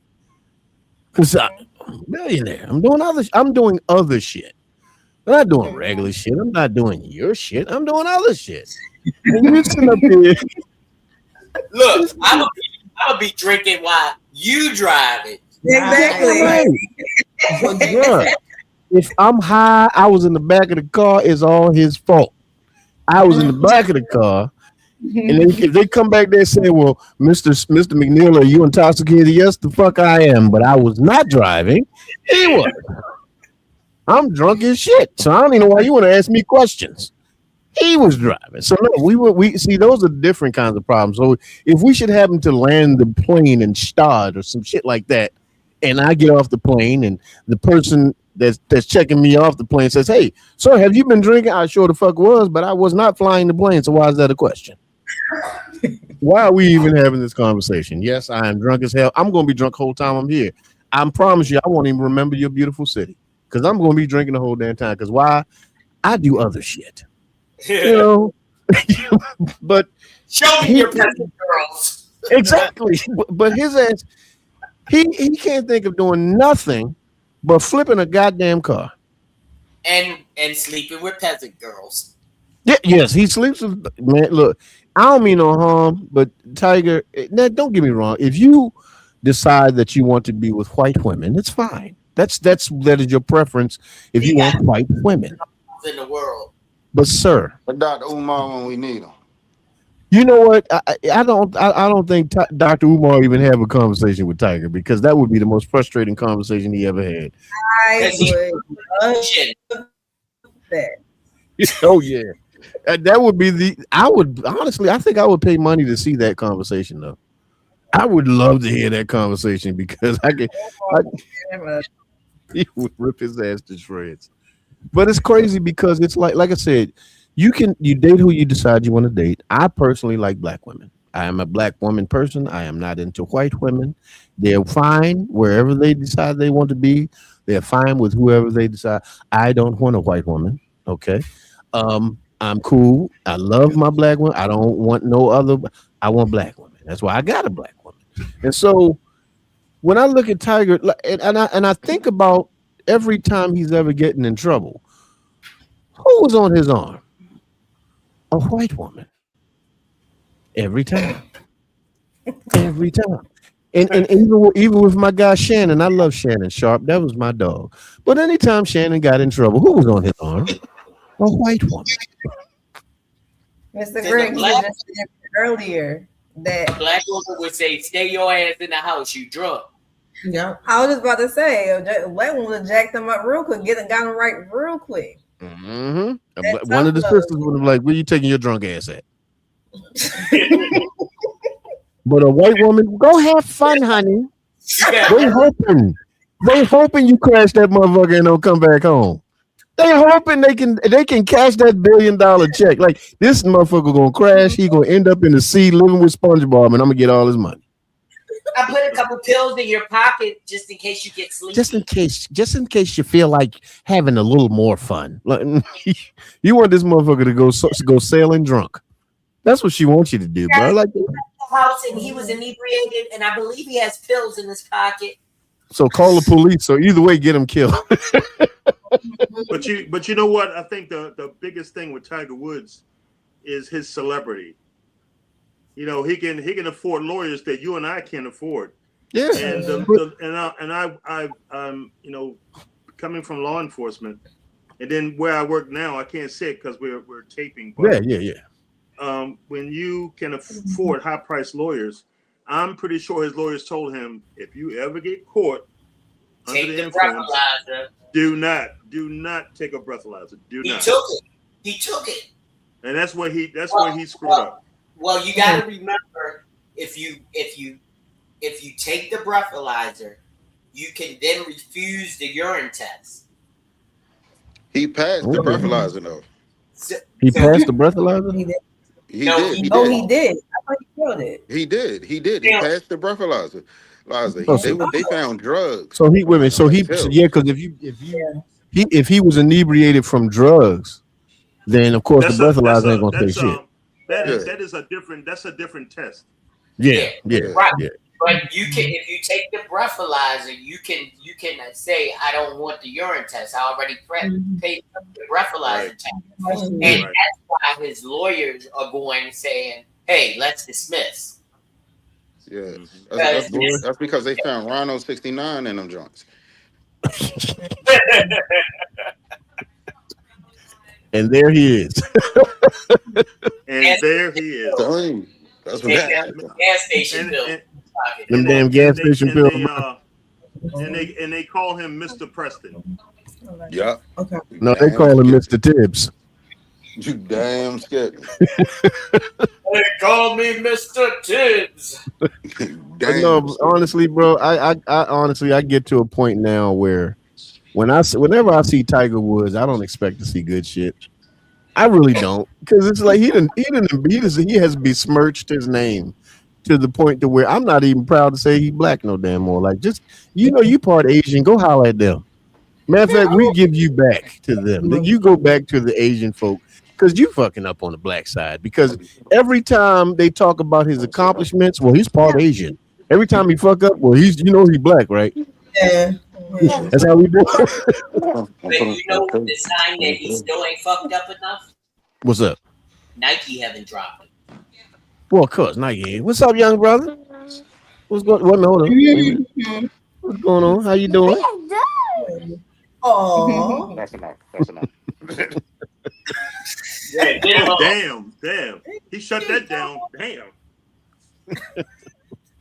But yeah, honestly, we I think we've gotten to the point.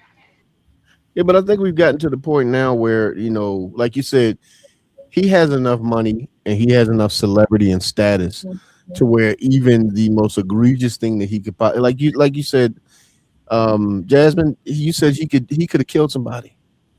He could have killed somebody. He could have killed himself. I'm Brittany. Brittany, I'm so sorry. I don't know why. Why am I thinking Jasmine? Who? I don't know. You know what? No, you know what? No, it's 53. That's what it is. This brain is now 53. That's a good age. We the same age. That's a good age, Chris. You know what? Believe it or not, and it's a great age until you start forgetting shit. Yeah, well, yeah. Yeah, because it's not Brittany right here, Brittany. Okay. Yeah. So see, that's the thing. Now she said her name, and JB's daughter's Brittany, so that should have been locked in. I don't know nobody named Jasmine, so I don't know where I'm thinking about Jasmine. I don't even eat jasmine rice, so I don't even understand why the hell. Hey, Grizz. What's up, bro? Listen. Y'all ain't gonna disrespect Jasmine. It's called a senior moment. Damn, I don't want those, bro. I ain't ready for that shit yet. Hey, look. Just like I told you earlier this morning, I'm watching my man Rami in here. I'm making coffee, but I forgot to put the coffee cup under the Keurig. So I heard something. I said, I know Rami ain't peeing. I hear water hitting the floor. I look on the floor, coffee all over the floor. I was like, bro, I've done that. I've done that a million times because I'll be doing 5 different things at the same time while making a cup of coffee. Next thing, the last thing I did was put a coffee cup under the Keurig. Bruh, I have done that several times. Look, this must be a Keurig thing because I have poured. I done took it. I have taken the cup. I have taken the water, poured the water in the damn thing. I done made all of these wonderful steps, and I don't know why I turned and put the cup somewhere else. So then I'm wondering why my floor is brown because all this damn coffee and shit's all over the place. So now my morning's messed up. My coffee. That's what I'm saying. My morning's messed up. My coffee's on the floor. Now, if you anything like me, I don't like to be talked to, bothered with, or trifled with before my coffee is consumed. So I'm already not in the best damn mood. So now my coffee's on the floor. So now I'm pissed off with coffee today. So anybody that's Colombian, I'm ready to whip their asses because I know you picked them beans that hit that floor. So I'm a little upset right now. So, but yeah, You wrote a new sexy I red got song. you one better. My I kitchen got floor is I running. got a whole movie ready to You go for say, what y'all talking about right now. you say you got a whole what? I got I got a whole and script I'm ready only to go for what y'all 34. talking about right now. Oh no. Wait, What happened? what'd you say, Brittany? What the hell is Oh, I'm Mr. saying I President got talking you about? on better. And I'm only 34. This happened a long time ago, though. I lost my grandmother's pitcher of tea in the house. Oh, and my grandmother, for as long as I can remember, she drinks tea and Pepsi. She had to cut out the Pepsi because it has caffeine in it.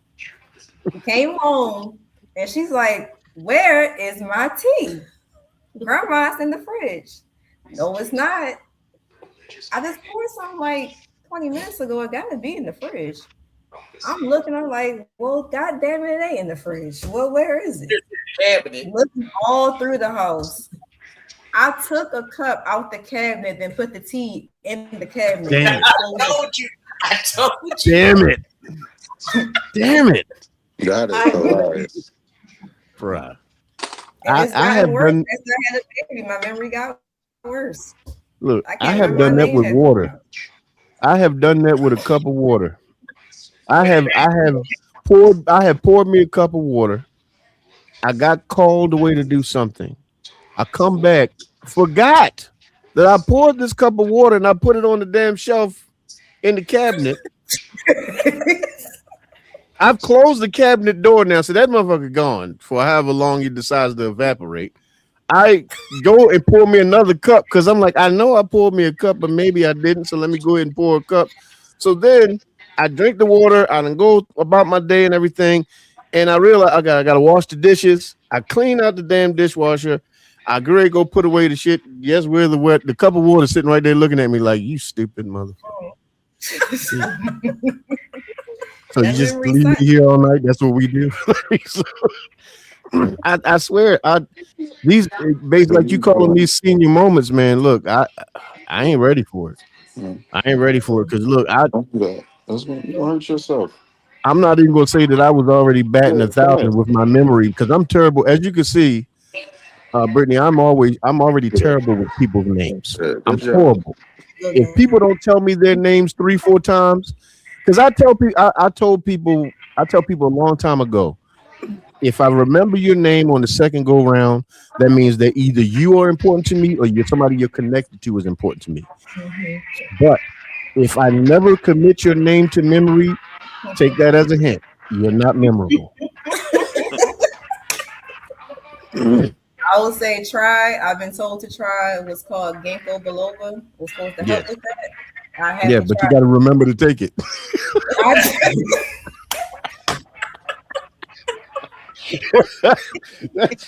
Man, look, the struggle is real, man.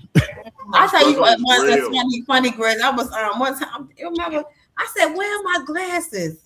Mind you, my glasses on. I had my glasses on. I said, "Y'all see my glasses?" I'm gonna say, "Mind you, got it on." Oh, Shit. I got one even better. I was on the phone, forgot who I was talking to. I'm like, "Where's my phone?" They like, Oh my god. "Are you okay?" I was like, "Oh damn." I'm talking. I have done that. I was actually on a video chat. With Miss Grizz. I said, baby, I think I left my phone at the office. She's like, nigga. I said, what? I think I left my phone upstairs. She's like, nigga. Like, what? And so now I'm already in the mindset of I done left my damn phone, not realizing I'm on the phone, like right now. And she says, okay, baby. She said, so I didn't know this about you. She said, I did not know this about you. I said, what's that? You magical. I said, magic? What are you talking about? I left my phone upstairs. She said, you got to be magic if you're talking to me through your damn palm. Oh, the phone. I'm on the phone. I'm okay. Got it. I'm on my way home now. Oh my god. I'm like that. So yeah, I looking at the damn phone. I swear to God, yeah. So I've had those moments. I mean, we've all had blonde, we've had those blonde moments, like, yeah, I mean, and then of course now as we get older, we get the gray moments, you know what I mean? But my gray moments are a little bit different because I believe my gray moments have made me ornery because my give a shit meter is right here. I'm My right there give a with shit meter. you. I swear to God, because if I care about you, I'll go to the ends of the earth. If you are one of my people, if you're in my circle, I'm a ride for you. If I don't care about you, just understand that if you're on fire, I won't spare spit. Capricorn. You lit yourself on fire. Fuck, I'm supposed to do. I'm out. Hope you get through that, sir. Because there are some people out there that if they were on life support, I would unplug it just to charge my phone. Right? Yeah. Look, there are certain people that if they call me and said I'm dying, you ain't dead yet. How much time is it gonna take? I got shit to do because I don't care about you. Now, if I care about you, I'm on my way. I'm coming. I will arrive. I will be there because I care. I care deeply. But you'll know if I don't care about you because I'm probably gonna say it. I'm one of those people because I'm at the age. I was at the age at one point where I'll be like, well, you know what? I'm not gonna say that I don't care, but I don't care as much as I should. But I'm at the age now. So I don't fuck about you. I never did. And I have no problem saying it because I've had people say, well, you don't have to say it so hurtful. I say it truthful. It just hurts you. I didn't say it hurtful. Here's the thing. If I've said it in the nicest ways twice, if I say, hey, look, I'm not really for that. I don't feel like I don't want to do it. Or I don't want to, I'm not trying to deal with it or whatever. However, I said it in the way that I felt was going to be diplomatic. If you didn't take that hint, now I'm just going to say, I just don't want to do it.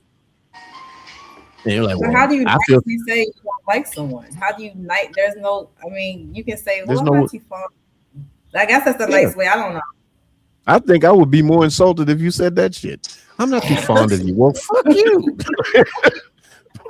But me, I just don't like you. Oh, you know what? I don't like you either. So we good on this shit. You know what I mean? So, because I've had a person say that to me. Like, I remember it was one point in my life I was so concerned about everybody just being cool with me because I felt like I was just coolest. And there was this one dude in the office.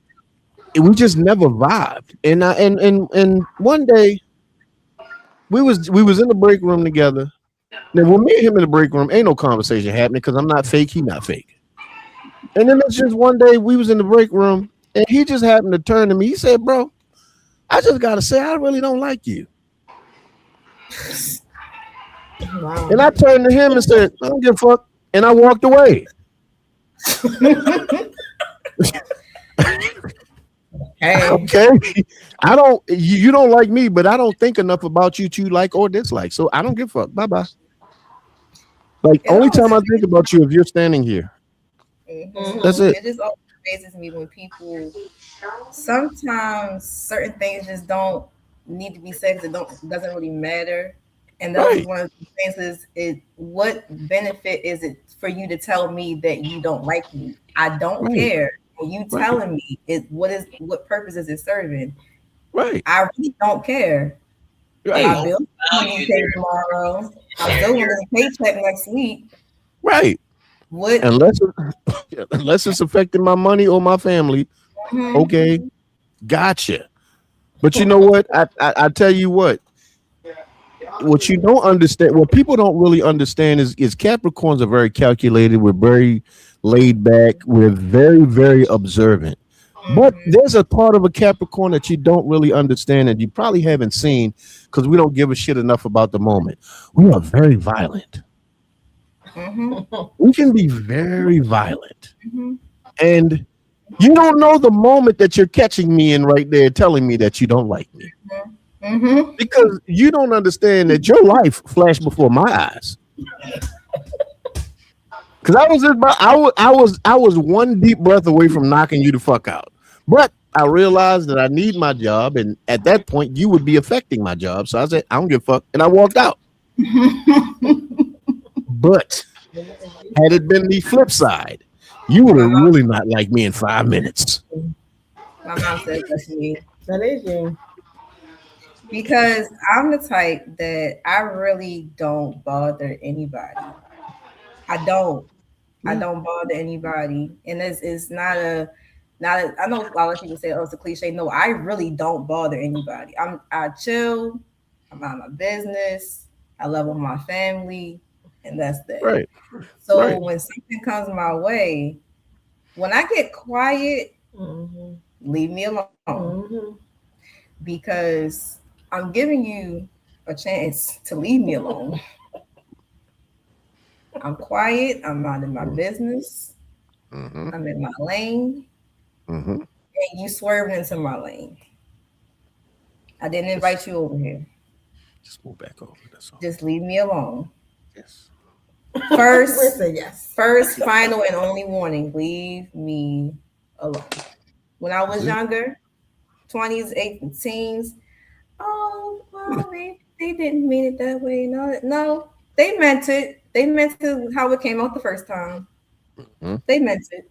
They know what they said when they said it. They know what they did when they did. Yeah. And you get the results that you get because sometimes Capricorns are actually that. Sometimes the things that you read about Capricorns are real. Some when you hear that we are cold, yeah.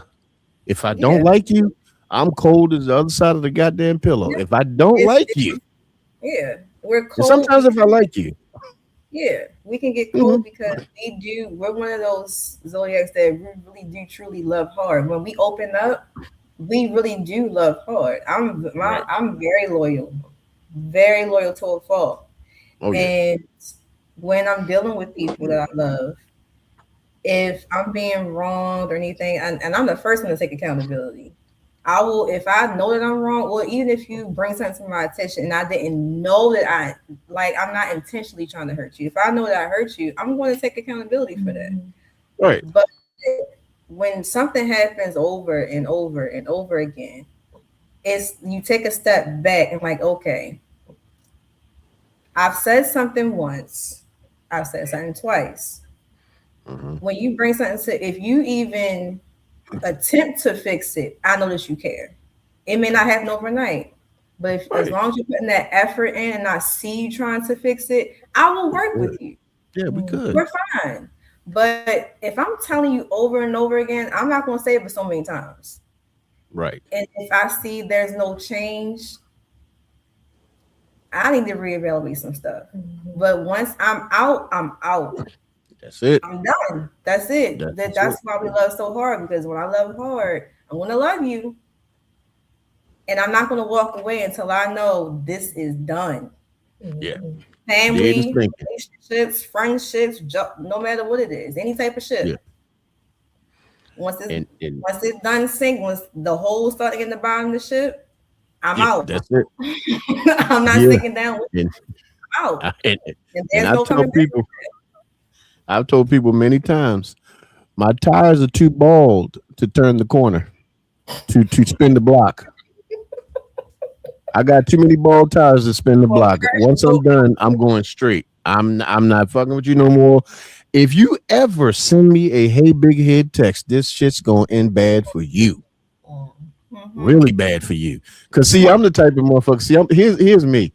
I've had it happen. And it's not probably wasn't the best thing to do or the nicest thing to do, but it was the me thing to do. Because I got a hey big head text and I video chat her with my girlfriend and then picture. Hey, what's up? How you doing? What's going on with you? That was petty, but I love it. I love it. Because see, you say that in the archive. Because here's the thing. Why do you assume I'm still available because you didn't want me? Can we unpack that for a second? Can we unpack that for a second? When people still think that you will be available no matter what, right? It's almost insulting. Almost. It's definitely insulting. It's highly insulting because I'm like, it's literally insulting. Right, literally, like we saying that because this woman a couple of weeks ago on the podcast said that men can't say literally anymore because we were sassy when we say it. Yeah, she's dumb when she said that, but you know, see, this is what I mean. Brittany, you would have to see that video.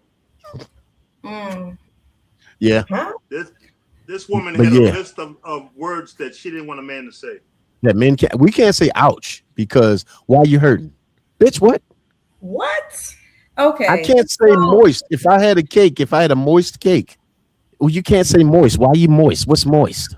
How old was she? If I She looked like she was at least in her 40s. Yeah. Wow. What? At least in her 40s. Either that or she has had a rough life. Because that Negro she looked too old to be saying stupid shit like that. And I put it up on there for a purpose because I wanted to I just didn't want the fellas to hear the shit that's going on out here. I wanted the ladies to understand the shit that we have to deal with. Because there were women cheering this shit on. Don't have to deal with it. I don't got to deal with nothing. Look, here's the thing. And I'm not trying to be a pick me or nothing like that. And my mom, you, Mr. Greg, he knows it personally as well. I don't know what's going on with my generation, and even the ones after me, I ain't gonna get into that. But this new thing they got going on, people misuse the word narcissist, they misuse gaslighting, they start this. It's all of these standards now, and it's like at the end of the day, yes, we know that biologically, biblically, and all of that, men and women were created for certain things, and we know that men are naturally stronger, more capable physically, and things like that. Women, in my opinion, we're stronger emotionally.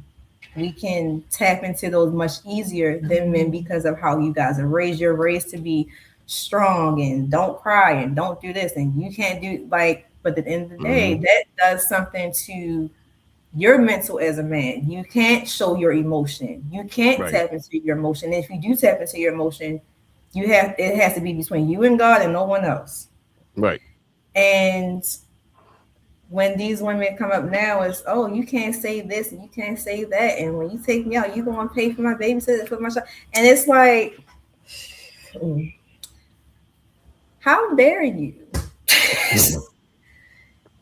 This man doesn't know anything about you. Right. And there's nothing wrong with, if a guy offers, great. But you men have feelings just like we have feelings. Right. And I'll be the first to say there's nothing wrong with a man crying. I would rather you cry to me than hold it in and you bust out somewhere else and do something crazy. Right. But that's also, what happens. Also, they have to know that it's a safe space with you as well, because a lot of men have had experiences where they will be vulnerable with the women that they care about, that they feel like they can trust. And a woman will later on throw that in his face or hold it against him and and it's like you were already taught as a man growing up to not be vulnerable. So you can't cry, you can't do this. And then when you finally do it, you know what I mean? It makes it worse. And it links further into whatever it can cause a sort of trauma. Being vulnerable and being transparent with someone and being naked with someone, that's one of the strongest things that anybody can do. Right. It's when you have that, when you're being that intimate with someone and they're not supportive, they're not listening to you, they shut you down or whatever, it can do something to you mentally. Right. Especially if it happens over and over again. But then it's like, okay, if I did this with this girl, and it depends on how bad the damage was too. It's like, well, shit, I ain't gonna tell nobody else now. And then when you come across someone that really does care, it's harder for you to be vulnerable and open up. No matter how good this person may come off to you, it's like, well, when I did it before, this happened, so I'm good. But then you end up hurting somebody else. Exactly. So it's a vicious Because of cycle. what you went through. So it keeps going, Right. and then that person gets hurt, and then there is it goes over and over and over again. Yeah, We have because I'm sorry, go ahead. No. I actually had a woman. I told her. I actually cried in front of her. It was a family member passed away, and I cried in front of her, and she laughed at me. Oh, She literally laughed at my tears. I didn't cry in front of another woman until I got with the lady I'm with now, and that happened when I was 25. Me and her got together when I was 49, going on 50, and no 48, I believe. So and I still didn't, because my mom passed away in 2018.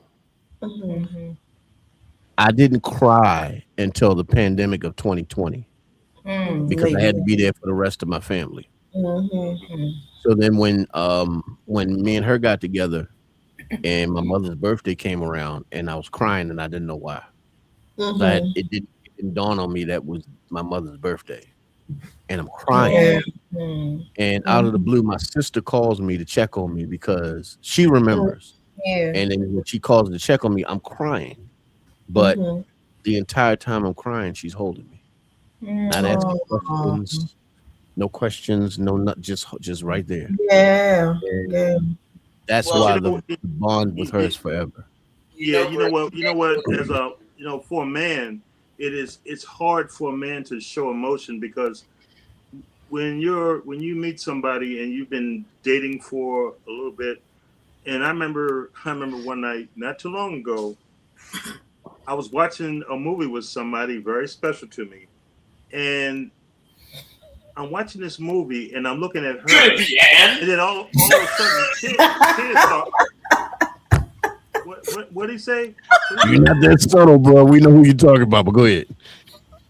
Anywho, I looked at this woman and I had such a deep connection to her that tears started flowing. And she looked at me, she said, Greg, she said, are you crying? I said, no, it's the lights. There ain't no lights in my ceiling. Reflecting. But what get me is I felt comfortable enough and safe enough around her to show a side of me that I don't like. I call myself an ugly crier. I ain't never seen a pretty one. So I'm sitting here looking at this woman and I'm thinking about how much she means to me. And a tear starts coming down and she looked at me and she caught me. And she was like, Greg, are you crying? I was like, no. How Martin do it? No. Yeah, get back up in there, man. But you know what? I felt so safe, and she's so understanding that I didn't feel like I was less than a man to show that vulnerable side of me. It ain't easy for guys. It's not easy. Well, remember we talked about it more than 100 times how the wrong woman will weaponize your vulnerable. Yeah, true. And they will come back at you at times when you're least expecting it. Like remember when you were like Oh yeah. Because the wrong woman will make your sensitivity feel like a crutch, and the right woman will make that sensitivity feel like a ladder that's going to propel y'all higher. Yeah. Right. Every well time. Said, JP. Yep, well said. Because I remember when I had started going to therapy around 2017, 2016. I still see my therapist to this day. But it was a crazy heifer that caused me to start going to my damn therapist because she started making me think I was crazy because she was crazy. And gaslighting. So what's funny is, I kid you not, like, because I did not know she was bipolar. I didn't even know what that was. I had never dealt with anybody that had that disorder. And so for me, and here's the thing, there's nothing wrong with people that have bipolar disorder if you know what you're dealing with. Right. I didn't know what I was dealing with. So the whole time I'm thinking she's just being an asshole. And he finally discloses it to me. But even in disclosure, I still don't know how to deal with it. And so I start seeing my therapist because I'm not really, I don't know how to deal with this because I'm now becoming a version of myself that I don't like. I'm speaking violently, I'm thinking violently. And I'm like, I'm not, in my lifetime, I've never hit a woman.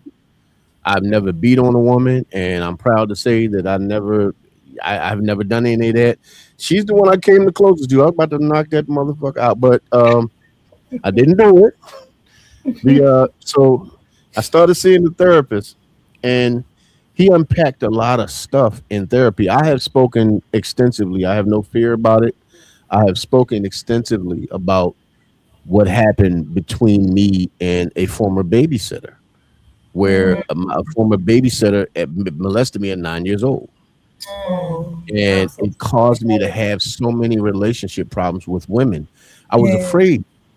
I was afraid to let women touch me. I was afraid to be fully committed to intimacy with women because of the fact that this woman used to take me at 9 years old. She used to take me in a room. She had two boys of her own, and she would take her boys and put them in a closet. She would take my sister and put my sister in another room watching TV, and she would take me in her room and put my genitalia in her mouth and like bite down on it like she was going to hurt me.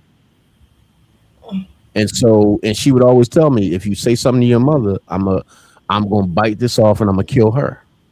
So I didn't say anything for months because I was scared that she was gonna hurt my mother. I'm 9. I don't know my mom got hands, but I found out because what happened was after a couple of months of this happening, and I was always afraid. I would always and I had started, peeing on myself because I was scared to go over there.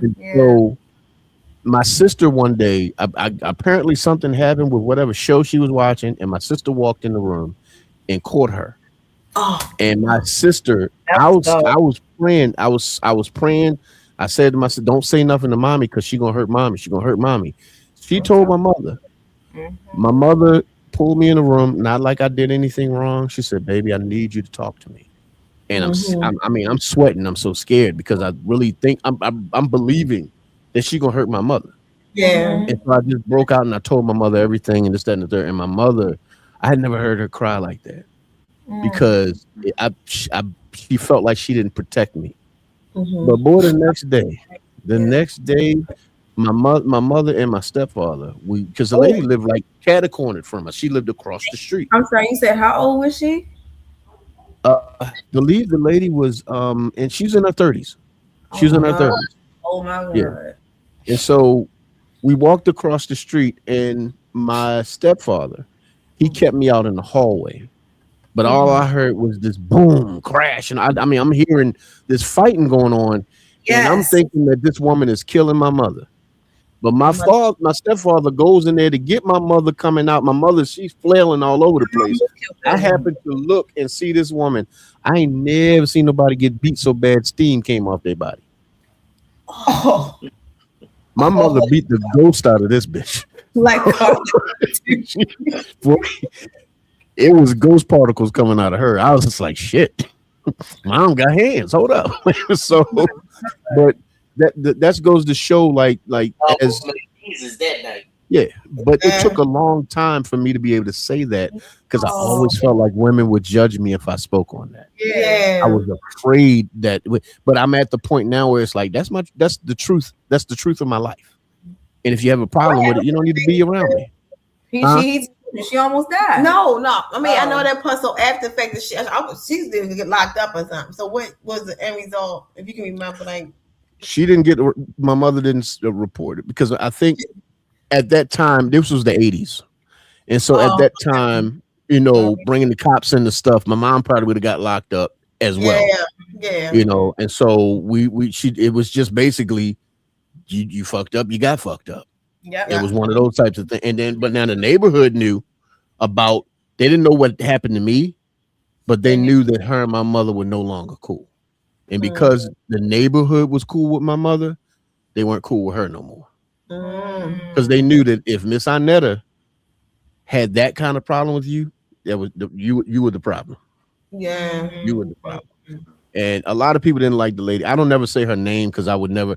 I don't know if any of her sons are still around or they got grandkids enough. So I would never mention her name because I wouldn't want to hurt the other people that's attached to her. But that trauma, I carried that trauma with me all my life. It has affected me in relationships, but I could never speak on it.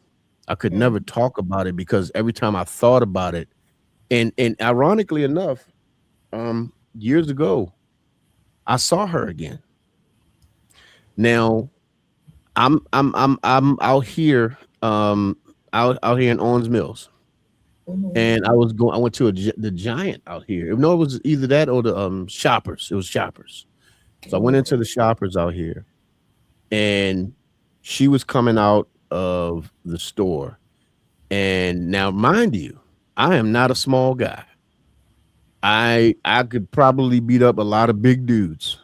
Maybe not now because I'm too old for that shit. But back then, I could probably put my hands on a lot of big dudes, But instantly, when I saw her face, I turned into a 9-year-old kid and I hid behind the car. Yeah, that's a deeply rooted trauma that it was to. And the girl that I was with, now me and her, that's a whole different thing. But she saw me, she saw that in me.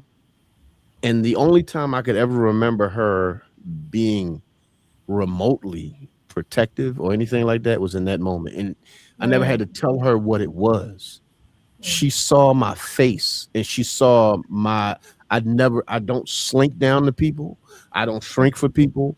If you're gonna deal with me, you're gonna deal with me here, eye level. That's how we roll. I shrunk and I hid, and she saw that. And she was ready to go out there and put hands on this woman. She didn't know what it was, but she saw the moment that it happened. And then later on, of course, I talked about the whole situation and everything that happened or whatever. And she says, I wish you would have known. I would have put her. I said that lady's like in her, I think she was probably in her 70s at that point. You know what I mean? So I'm not. We're not beating up old ladies. We're just not. That's just not my ministry. I'm not doing that. I'm not, and I'm not sending you as a kamikaze pilot to beat up an old ass woman. What's that gonna prove? But at the same time, it was one of those things where the trauma came back instantly. But now with the person that I'm with now, I'm able to share, the full. That's why I'm able to talk a story like this on the podcast. And I was actually able. I was at a what do you call it? One of the motorcycle shows that I do. So I sell baked goods and cookies and stuff at motorcycle shows. Oh, nice. But this one specific one, it was about domestic abuse. And I was able to get up in front of all of those people and tell them what happened to me. And it caused other men to come up and talk about their trauma. And I think that's what she wanted to do.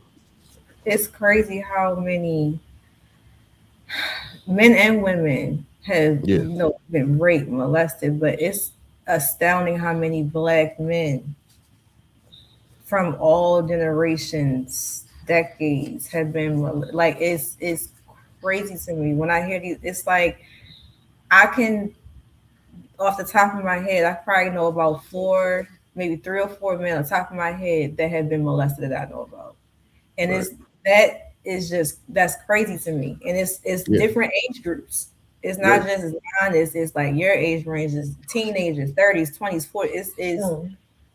It's crazy, and it's just I don't make excuses for those people that the abusers, but they have some type of trauma that made them do that, make them think it's okay. And some people just sick in the head. Some people nothing happened to them. They just damn sick. But a lot of it is learned behavior.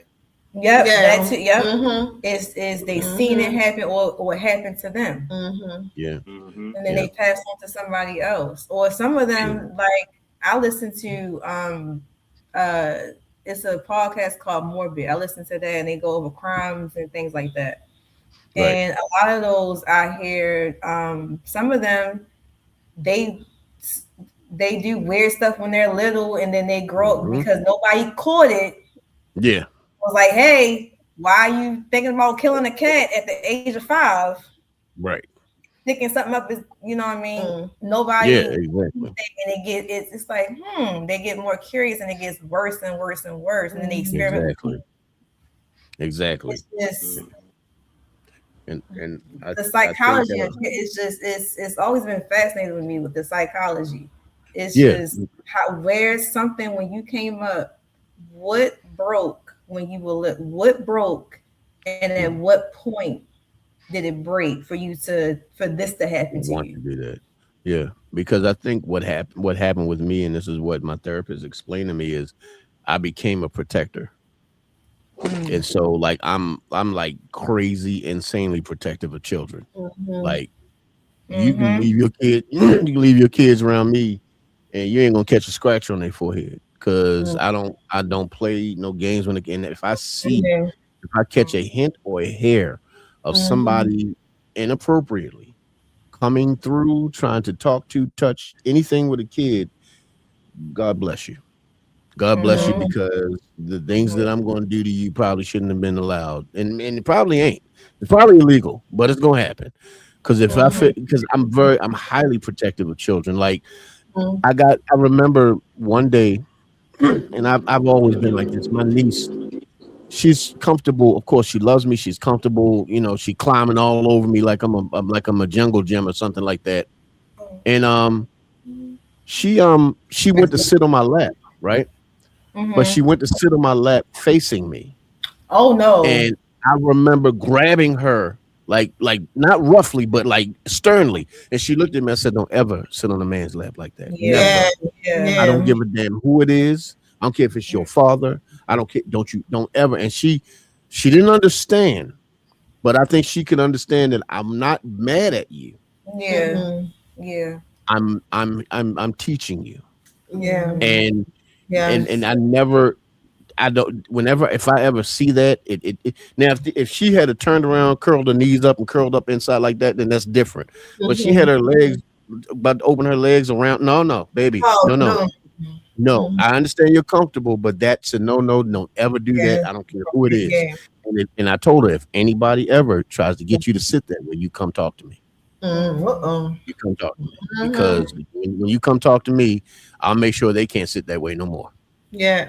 I made that sit the last time they sit down, because that's that ass. But no, but honestly, like it really did made me a protector of children.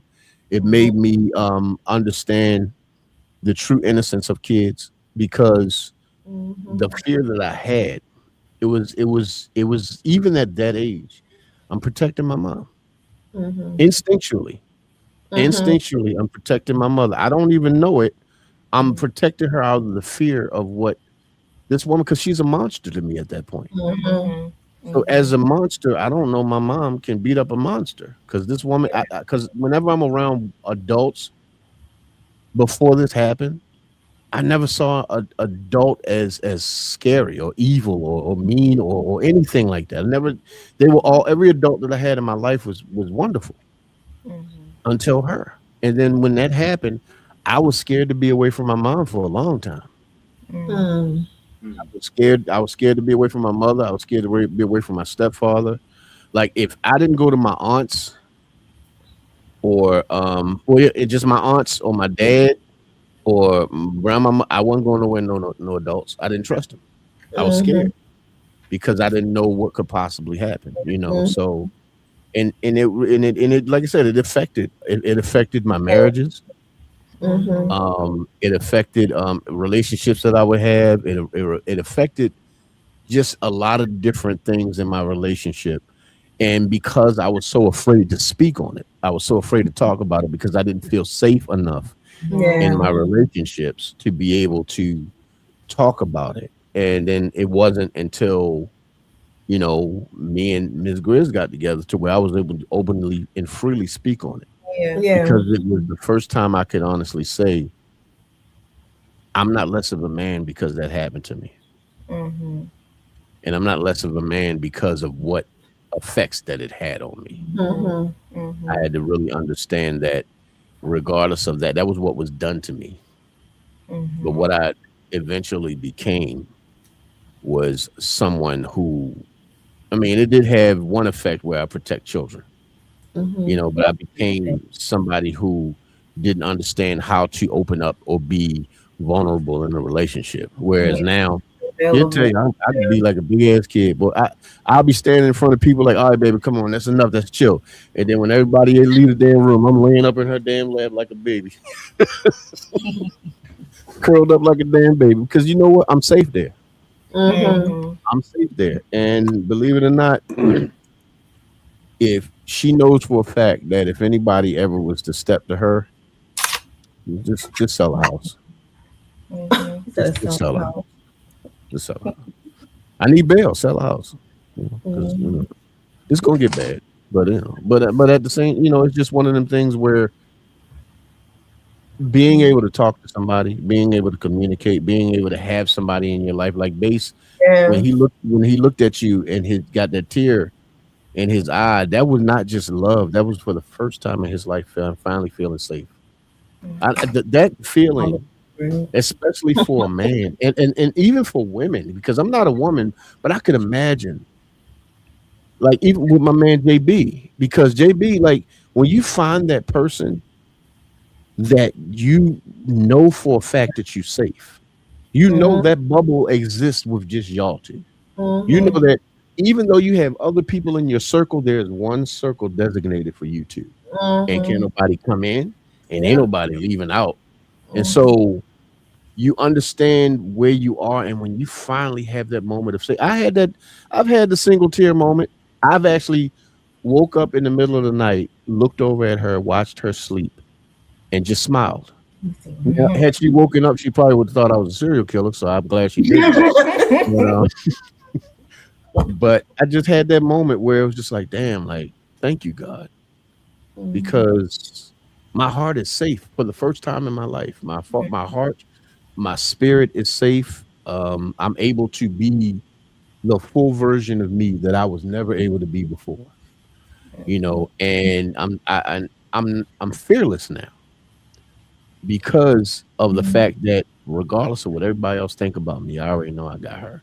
So y'all think the fuck y'all want. Okay, cool. Grizz ain't cool. Don't give a fuck. Grizz ain't this. I don't give a shit. Grizz ain't that. Hey, cool. Got it. No problem. I'm still coming home to her, and you going home by yourself, and you're gonna probably jack off to some Janet Jackson videos. So go ahead and do that. Have fun with that.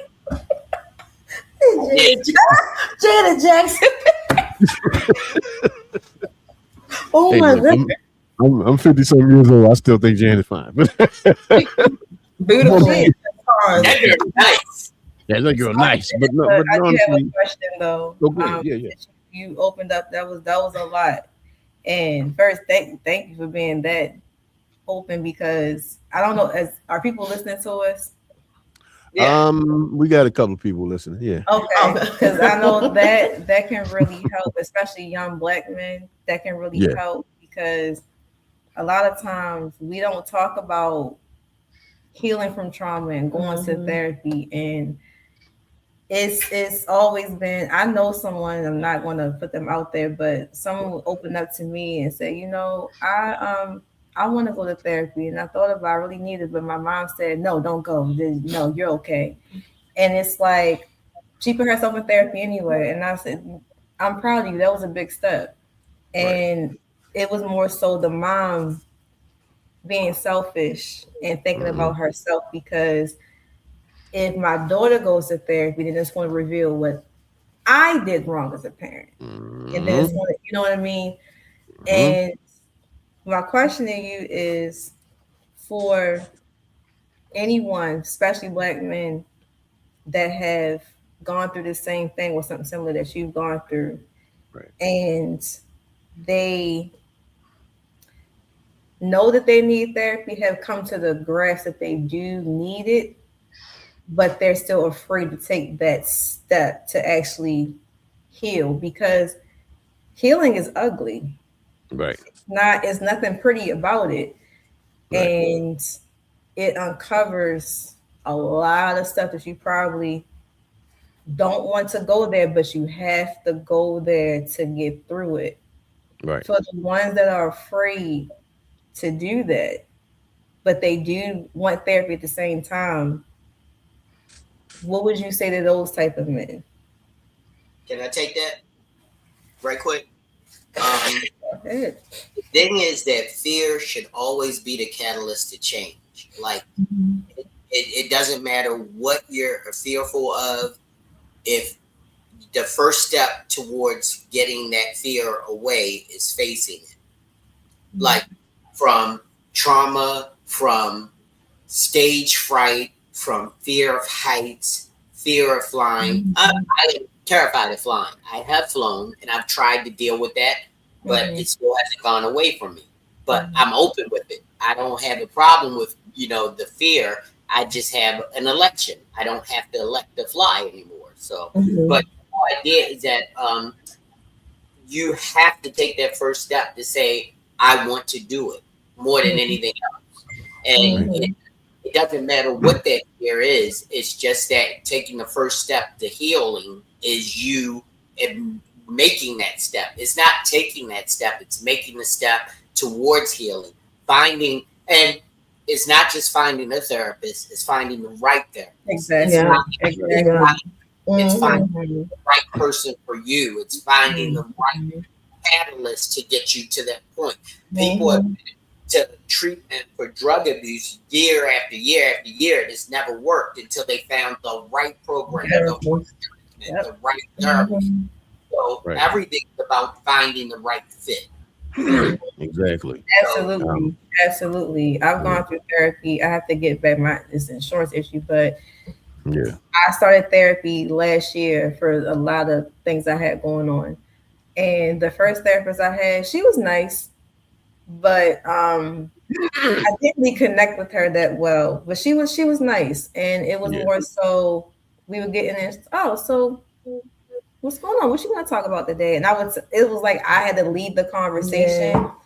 And it was more so I tell her like these are my goals. This is what I'm trying to get to. And okay, so it's like kind of flighty, but she was very nice. And I'm like, next. And I had to the very next one, dead on. Like everything I was looking for in a therapist, all of that. And it's like you have to be committed to your healing to where you might have to go through 2, 3, 4, 5 therapists. You might get lucky on the first try, but you have to be committed to know that, you know what, it's like finding the right pair of shoes. They're not all going to fit, but when you find that right pair of shoes, you're going to rock with it for a little while. Oh yeah. You can't rock with it no more. Exactly. So it's just like the ones I had, one of my old friends, she started therapy years ago, and the first therapist she went to, she said, I'm trying to understand why I keep picking the same type of man that isn't good for me. And I keep going to that same type. And she opened up about her relationship. And all the therapist said was, oh, you be okay. Just leave him alone. You be all right. And she never went to therapy ever again. And I said, I could have fixed that for her. Am I lying, fellas? No. Because, I think the whole idea is that that's a pattern of behavior, and you can break that pattern of behavior. And most people say this is the extreme. If you date a black man and they're doing this, you're going to date a white man. No, you'll find the same characteristics in a white man. No matter what color they are. It's not that. It's you going outside of your paradigm and shifting your focus to things that are going to be better for you rather than what you want. And you have to, truth be told, if you go see a therapist, and this is one of the things that I would tell guys, find you a therapist that's going to tell you that you're full of shit.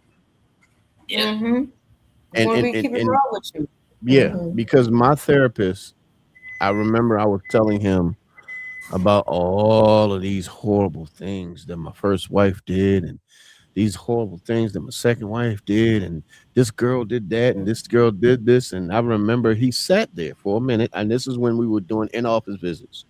He sat there for a second, Didn't say much. He was just listening, shaking his head, writing stuff down. And you know how a lot of times when they sitting and shaking their head and writing stuff down, you try and figure out what the fuck they writing. What you writing? So eventually, he said to me, he said, I noticed how you said that, you know, the first wife did this, and you know, and then the second wife did that, and they wouldn't let you be this, and they didn't want you to be that, and everybody was doing this, that to you. And he says, I don't think you really understand and notice what's going on. And I said, what do you mean? He said, the common denominator here is you. You might be the problem. I said, man, fuck out of here, man. Hold up, man. Wait a minute. And I wasn't ready to hear that.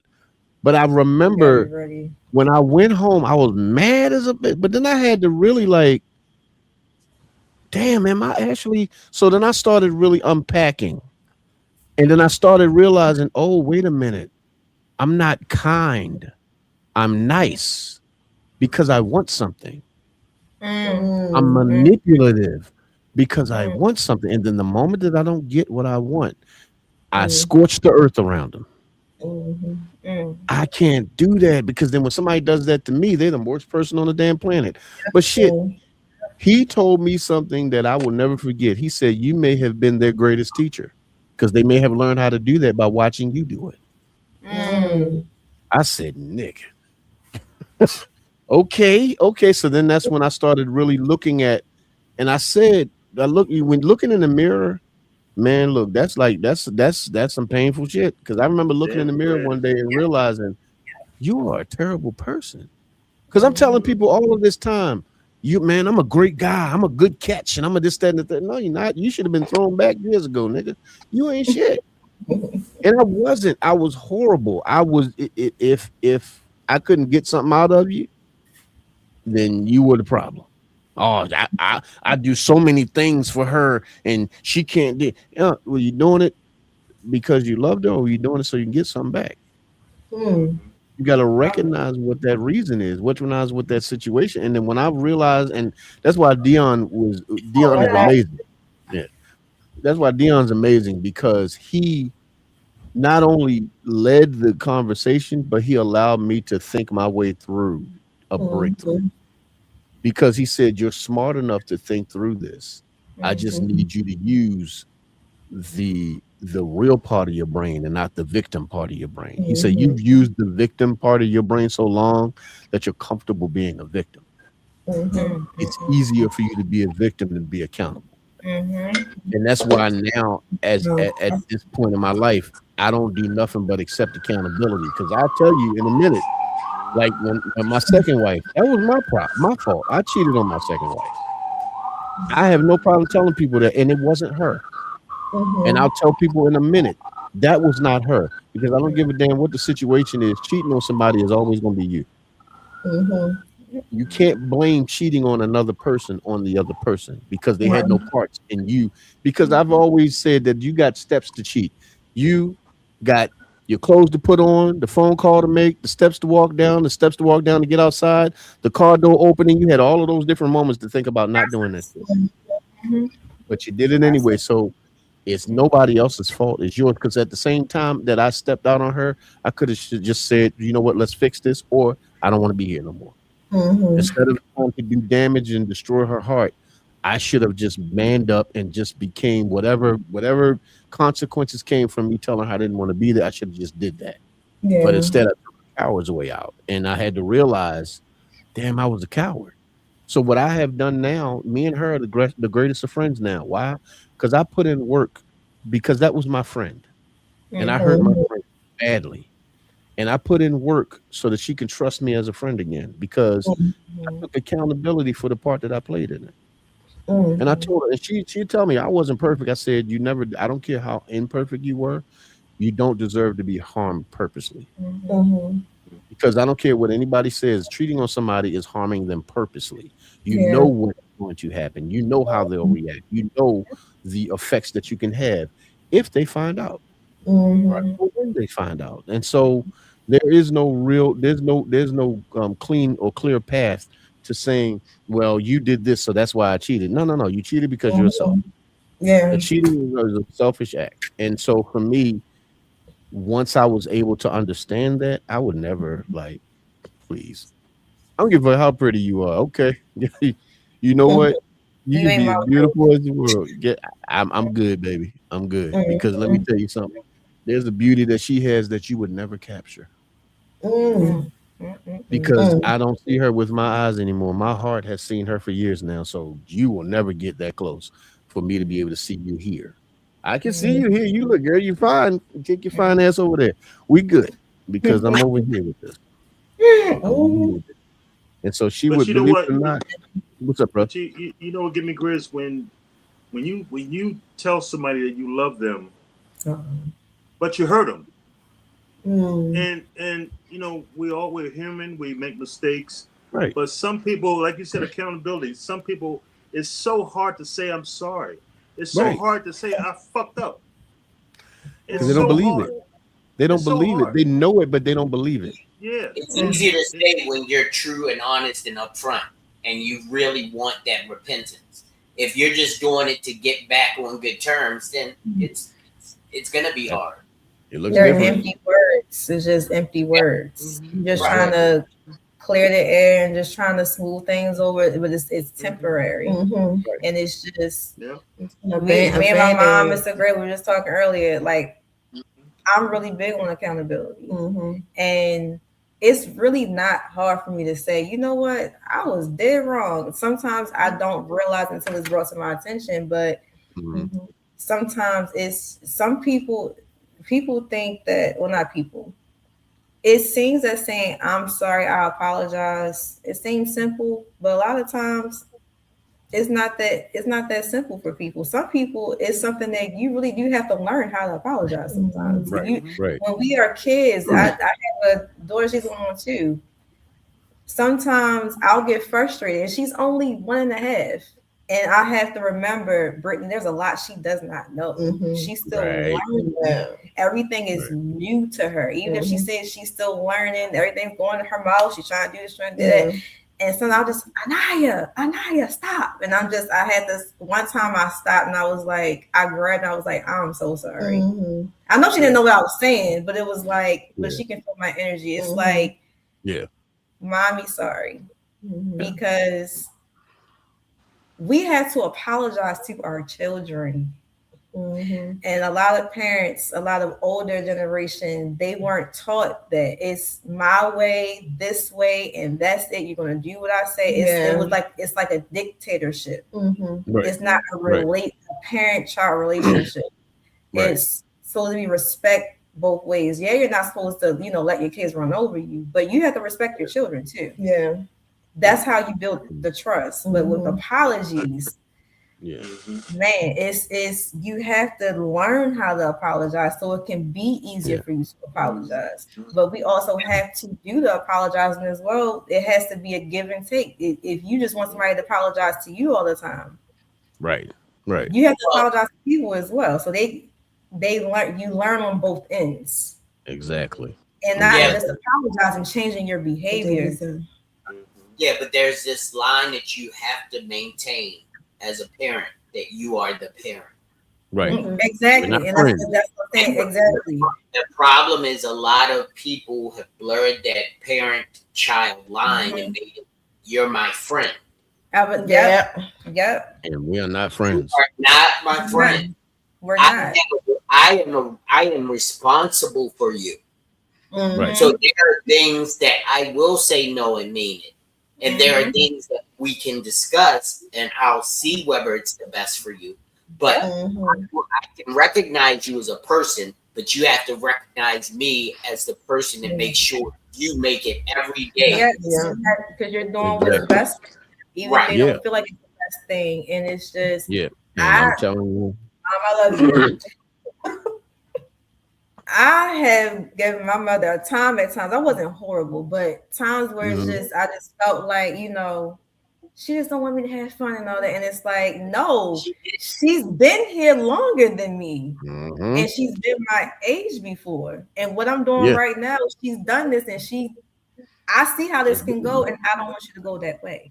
Exactly. And just like you said, maintaining that I am your parent. Yeah. I'm not going, you're not my slave kind of thing. But when I say something, it's not to ruin your fun. It's not to, you know, I love you. I'm protecting you. I'm trying to do what's best for you. And I'm trying to help you grow, help guide you in the right direction to be a healthy adult mentally, so that you're not out here going, you don't know how to navigate the world. I'm trying to help you learn how to navigate the world. Because once you got it happens to me, I had to know that you're good on your own. And me, I want to ruin your fun. I want you to stop that goddamn fun. Yeah. I'm gonna tell you why I need to ruin that goddamn fun. Because what are you using as fun? I need to so if we're talking about hanging out on the corner with the fellas drinking and smoking and shit, why is that fun? I need you to explain to me why that's fun. Because if you can only say to me that it's because they doing it, now you're dumbass. And I can't raise a dumbass. I need you to chill with that. We're gonna shut that shit down. I'm smoking weed, Dad. Okay, explain to me why you're smoking weed. Well, Dad, it calms me down. What are you nervous about? You have no job, no responsibilities, not a fucking thing in this world to do. What are you nervous about, son? Put that goddamn weed down. Sit the hell down. I'm gonna tell you. And here's the thing. And when I have these conversations with my son, job and you got attention, then you could have I told him, books out the way. Yeah, I said, boy, you 16. Your brain ain't developed enough to smoke weed at all. You know what I mean? And so, not to mention the fact of the matter is, when I would have these conversations, when one day he said, Dad, we friends? Hell no, you ain't my friend. You ain't cool enough to be my friend. Number one. That's number two. Number two is this. I said, Caleb, if I'm your friend, then you have the option to disobey and not listen. And there may be a moment where you needed to listen that could save your life. So you have to have that healthy amount of respect for me as a parent. I am not your friend. And even to this day, he's 21 years old. I am not your friend. I'm your father. And I need now you can talk to me. Now he speaks freely, like, Dad, this motherfucker had the job, like, oh, the motherfucker. Okay, I got you. Right. But at the same time, he has still a healthy respect for the fact that we're not friends. I'm your dad. So I'm here to listen. I'm here to vent to you. I'm here to give advice. I'm here for all of these different things. I am not here to be your homeboy. I ain't your drinking buddy, because you know pops don't drink. Hopefully you don't either, but you're 21. I can't tell you what to do at this point. But I will tell you this: don't show up at my house drunk, nigga, because you're gonna be out there sobering up. So at the same time, but I tell him, because he told me one time, he said, hey, Dad, you just don't want me to have no fun. No, I don't want you to have any fun, because your fun consists of jail time. That's when I have a problem. I said, understand this, son. If the only fun that you can find is the kind of fun that puts you in danger, that's not fun. That's stupidity. And I didn't raise you to be stupid. He said, well, you act like you ain't never done nothing stupid. I did plenty of stupid shit. What's why I'm telling you not to do it? Right. Yeah. Are you getting this now? Is it registered? I said, understand I said, boy, he said, Dad, because it was some shit he was trying to do. And I had already done it and broke a rib. And he says, well, Dad, just cause you couldn't do it don't mean. I said, boy, you ain't nowhere near as athletic as I was. Your athletic pro is on 0. Mine was on 2,329. You are not the athlete I was, and I broke my damn rib. You may die. So how about we not do? And here's the thing, he wasn't. I remember at one point he wanted to play football. I played football, and I was pretty good at it, but I didn't see it in him. But I didn't discourage him because just because I don't see it, don't mean that it ain't there. Right. But you let him play. But when he took his first hit, he realized, no, I don't. You see, sometimes you got. But here's the weird thing. He's a hell of a boxer. So it's not that he's scared to take a hit. He don't want that hit. Yeah, no problem taking hits because he can pop, throw the hands or whatever. But when them shoulder pads, I told him, I said, boy, a football hit is different from any other hit that you take. And he's like, I don't understand what you mean. I said, because you're asking to be hit. Yeah, basically. You're running into a person. Mm-hmm. I said, that's not the same as standing there guarding, blocking, and this. Yeah. You are running full speed. I said, let me help you understand something. When I played football, every part of the football field, every part of the game is plenty of strategy going on. But at the end of the day, you are literally for 60 minutes having at least 45 car crashes. Yep. That's what football is. At that time, I told him when I played, I was 215 pounds. Mm-hmm. I'm on the field with guys that are 260, 270, 310. And I'm running into these people and I'm trying to run over somebody who is 310, 250, 260. And I did it. I said, and I told him, I said, son, you also have to have a little bit of a screw loose to play football, because you're asking, hey, hit me and give me more. So you got to be a different kind of nutball to play football. What's up, baby? Okay, brother. Okay, you know what? We're gonna wrap it up. Because we've been on here for a minute. So you know what? I want to bring my man. We had for a long time. I know, brother. I ain't never. Yeah, we've been rolling on this one. So you know what? This is Brittany's fault. She did this. This is no, I'm just playing. Let's bring you up, Buster. See, I can't take accountability. I still can't. I'm gonna bring JB up here so we can tell everybody where we can find you every Monday night.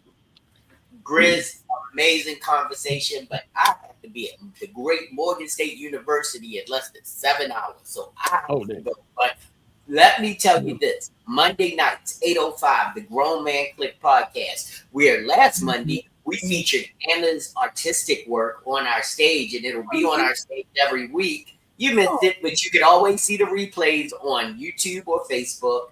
Please check us out every Monday night, 8:05, with me, Rich, Scott, Van, and B. Maeve. And of course, Grizz will be there. Jay Nicole be there, and Bass pops in from time to time.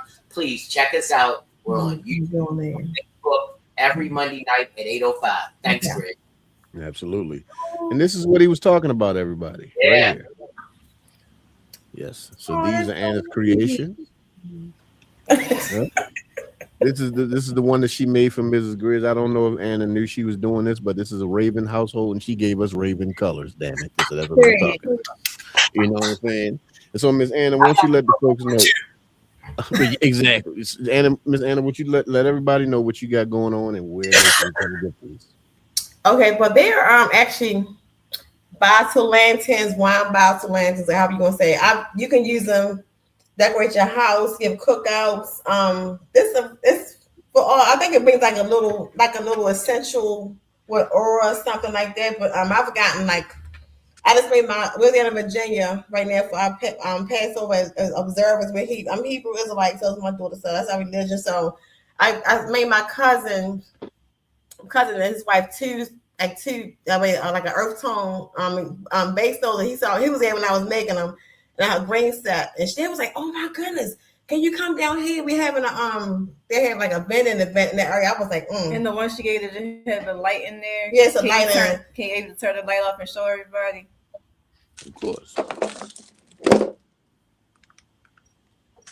Mr. Gray. Oh, there's Mr. Gray showing his. It's on his. Oh yeah. Okay, that's one. Yeah, mine at the studio, because right now we are having a lot of renovations done at the house, and I'm not bringing the one home until we finish because it'll just get dusty right now. Like you can definitely see the light. See how yeah. Okay. That's pretty. They're beautiful. We love them. Yeah, thank you. It came to me. I was like, and once I did one, that was it. She's been doing stuff like that since she little. She done made candles when I was like 6, and she done did all types of stuff. Yeah. When that artistic value is in you, it's there. And it's like, I don't know, it's like I said, oh, and I said, and it's a stress reliever. I said, I was like, oh, that helped me. Got customers. They said she got that ain't his when his co-workers show somebody. They said she made me one. I was like, yep. I got my little paintbrushes. Tell the people how they can find you. Okay, well, I'll give my information to Grizz or JB, but Base has it. Then I'm trying to get my daughter's help me get an Etsy page together, so we can go get it. And I can deliver. I'll ship them. Mm-hmm. And you also want to get a link tree, but go, JB. We know you got to drop down, bro. So I'm about to go. We will talk to you another time, my brother. You can do about it. Nice meeting you guys. Good talking. All right, my guy. So everybody, once again, thank you for joining us over here on the Sophisticated Grizzly Podcast. We truly appreciate you, and we want you to do a few things. We want you to like it, share it, subscribe to the channel because it helps the channel to grow. And do me a favor, hit that bell icon so that you get notified each and every time I upload a video. I will be doing another fragrance video this weekend, everybody. So we're going to be talking about more of this stuff behind me. So at the end of the day, make sure that you come back and come check us out because that's going to be the Teddy Files. This is Sophisticated Grizzly. And if you like what we had to say, we love you. We appreciate you. Please keep coming back. You don't like what we got to say, you got a problem with anything that was said on this podcast tonight, you already know how I get down. You can shut your mouth. Shut your black ass mouth. Fuck out of here.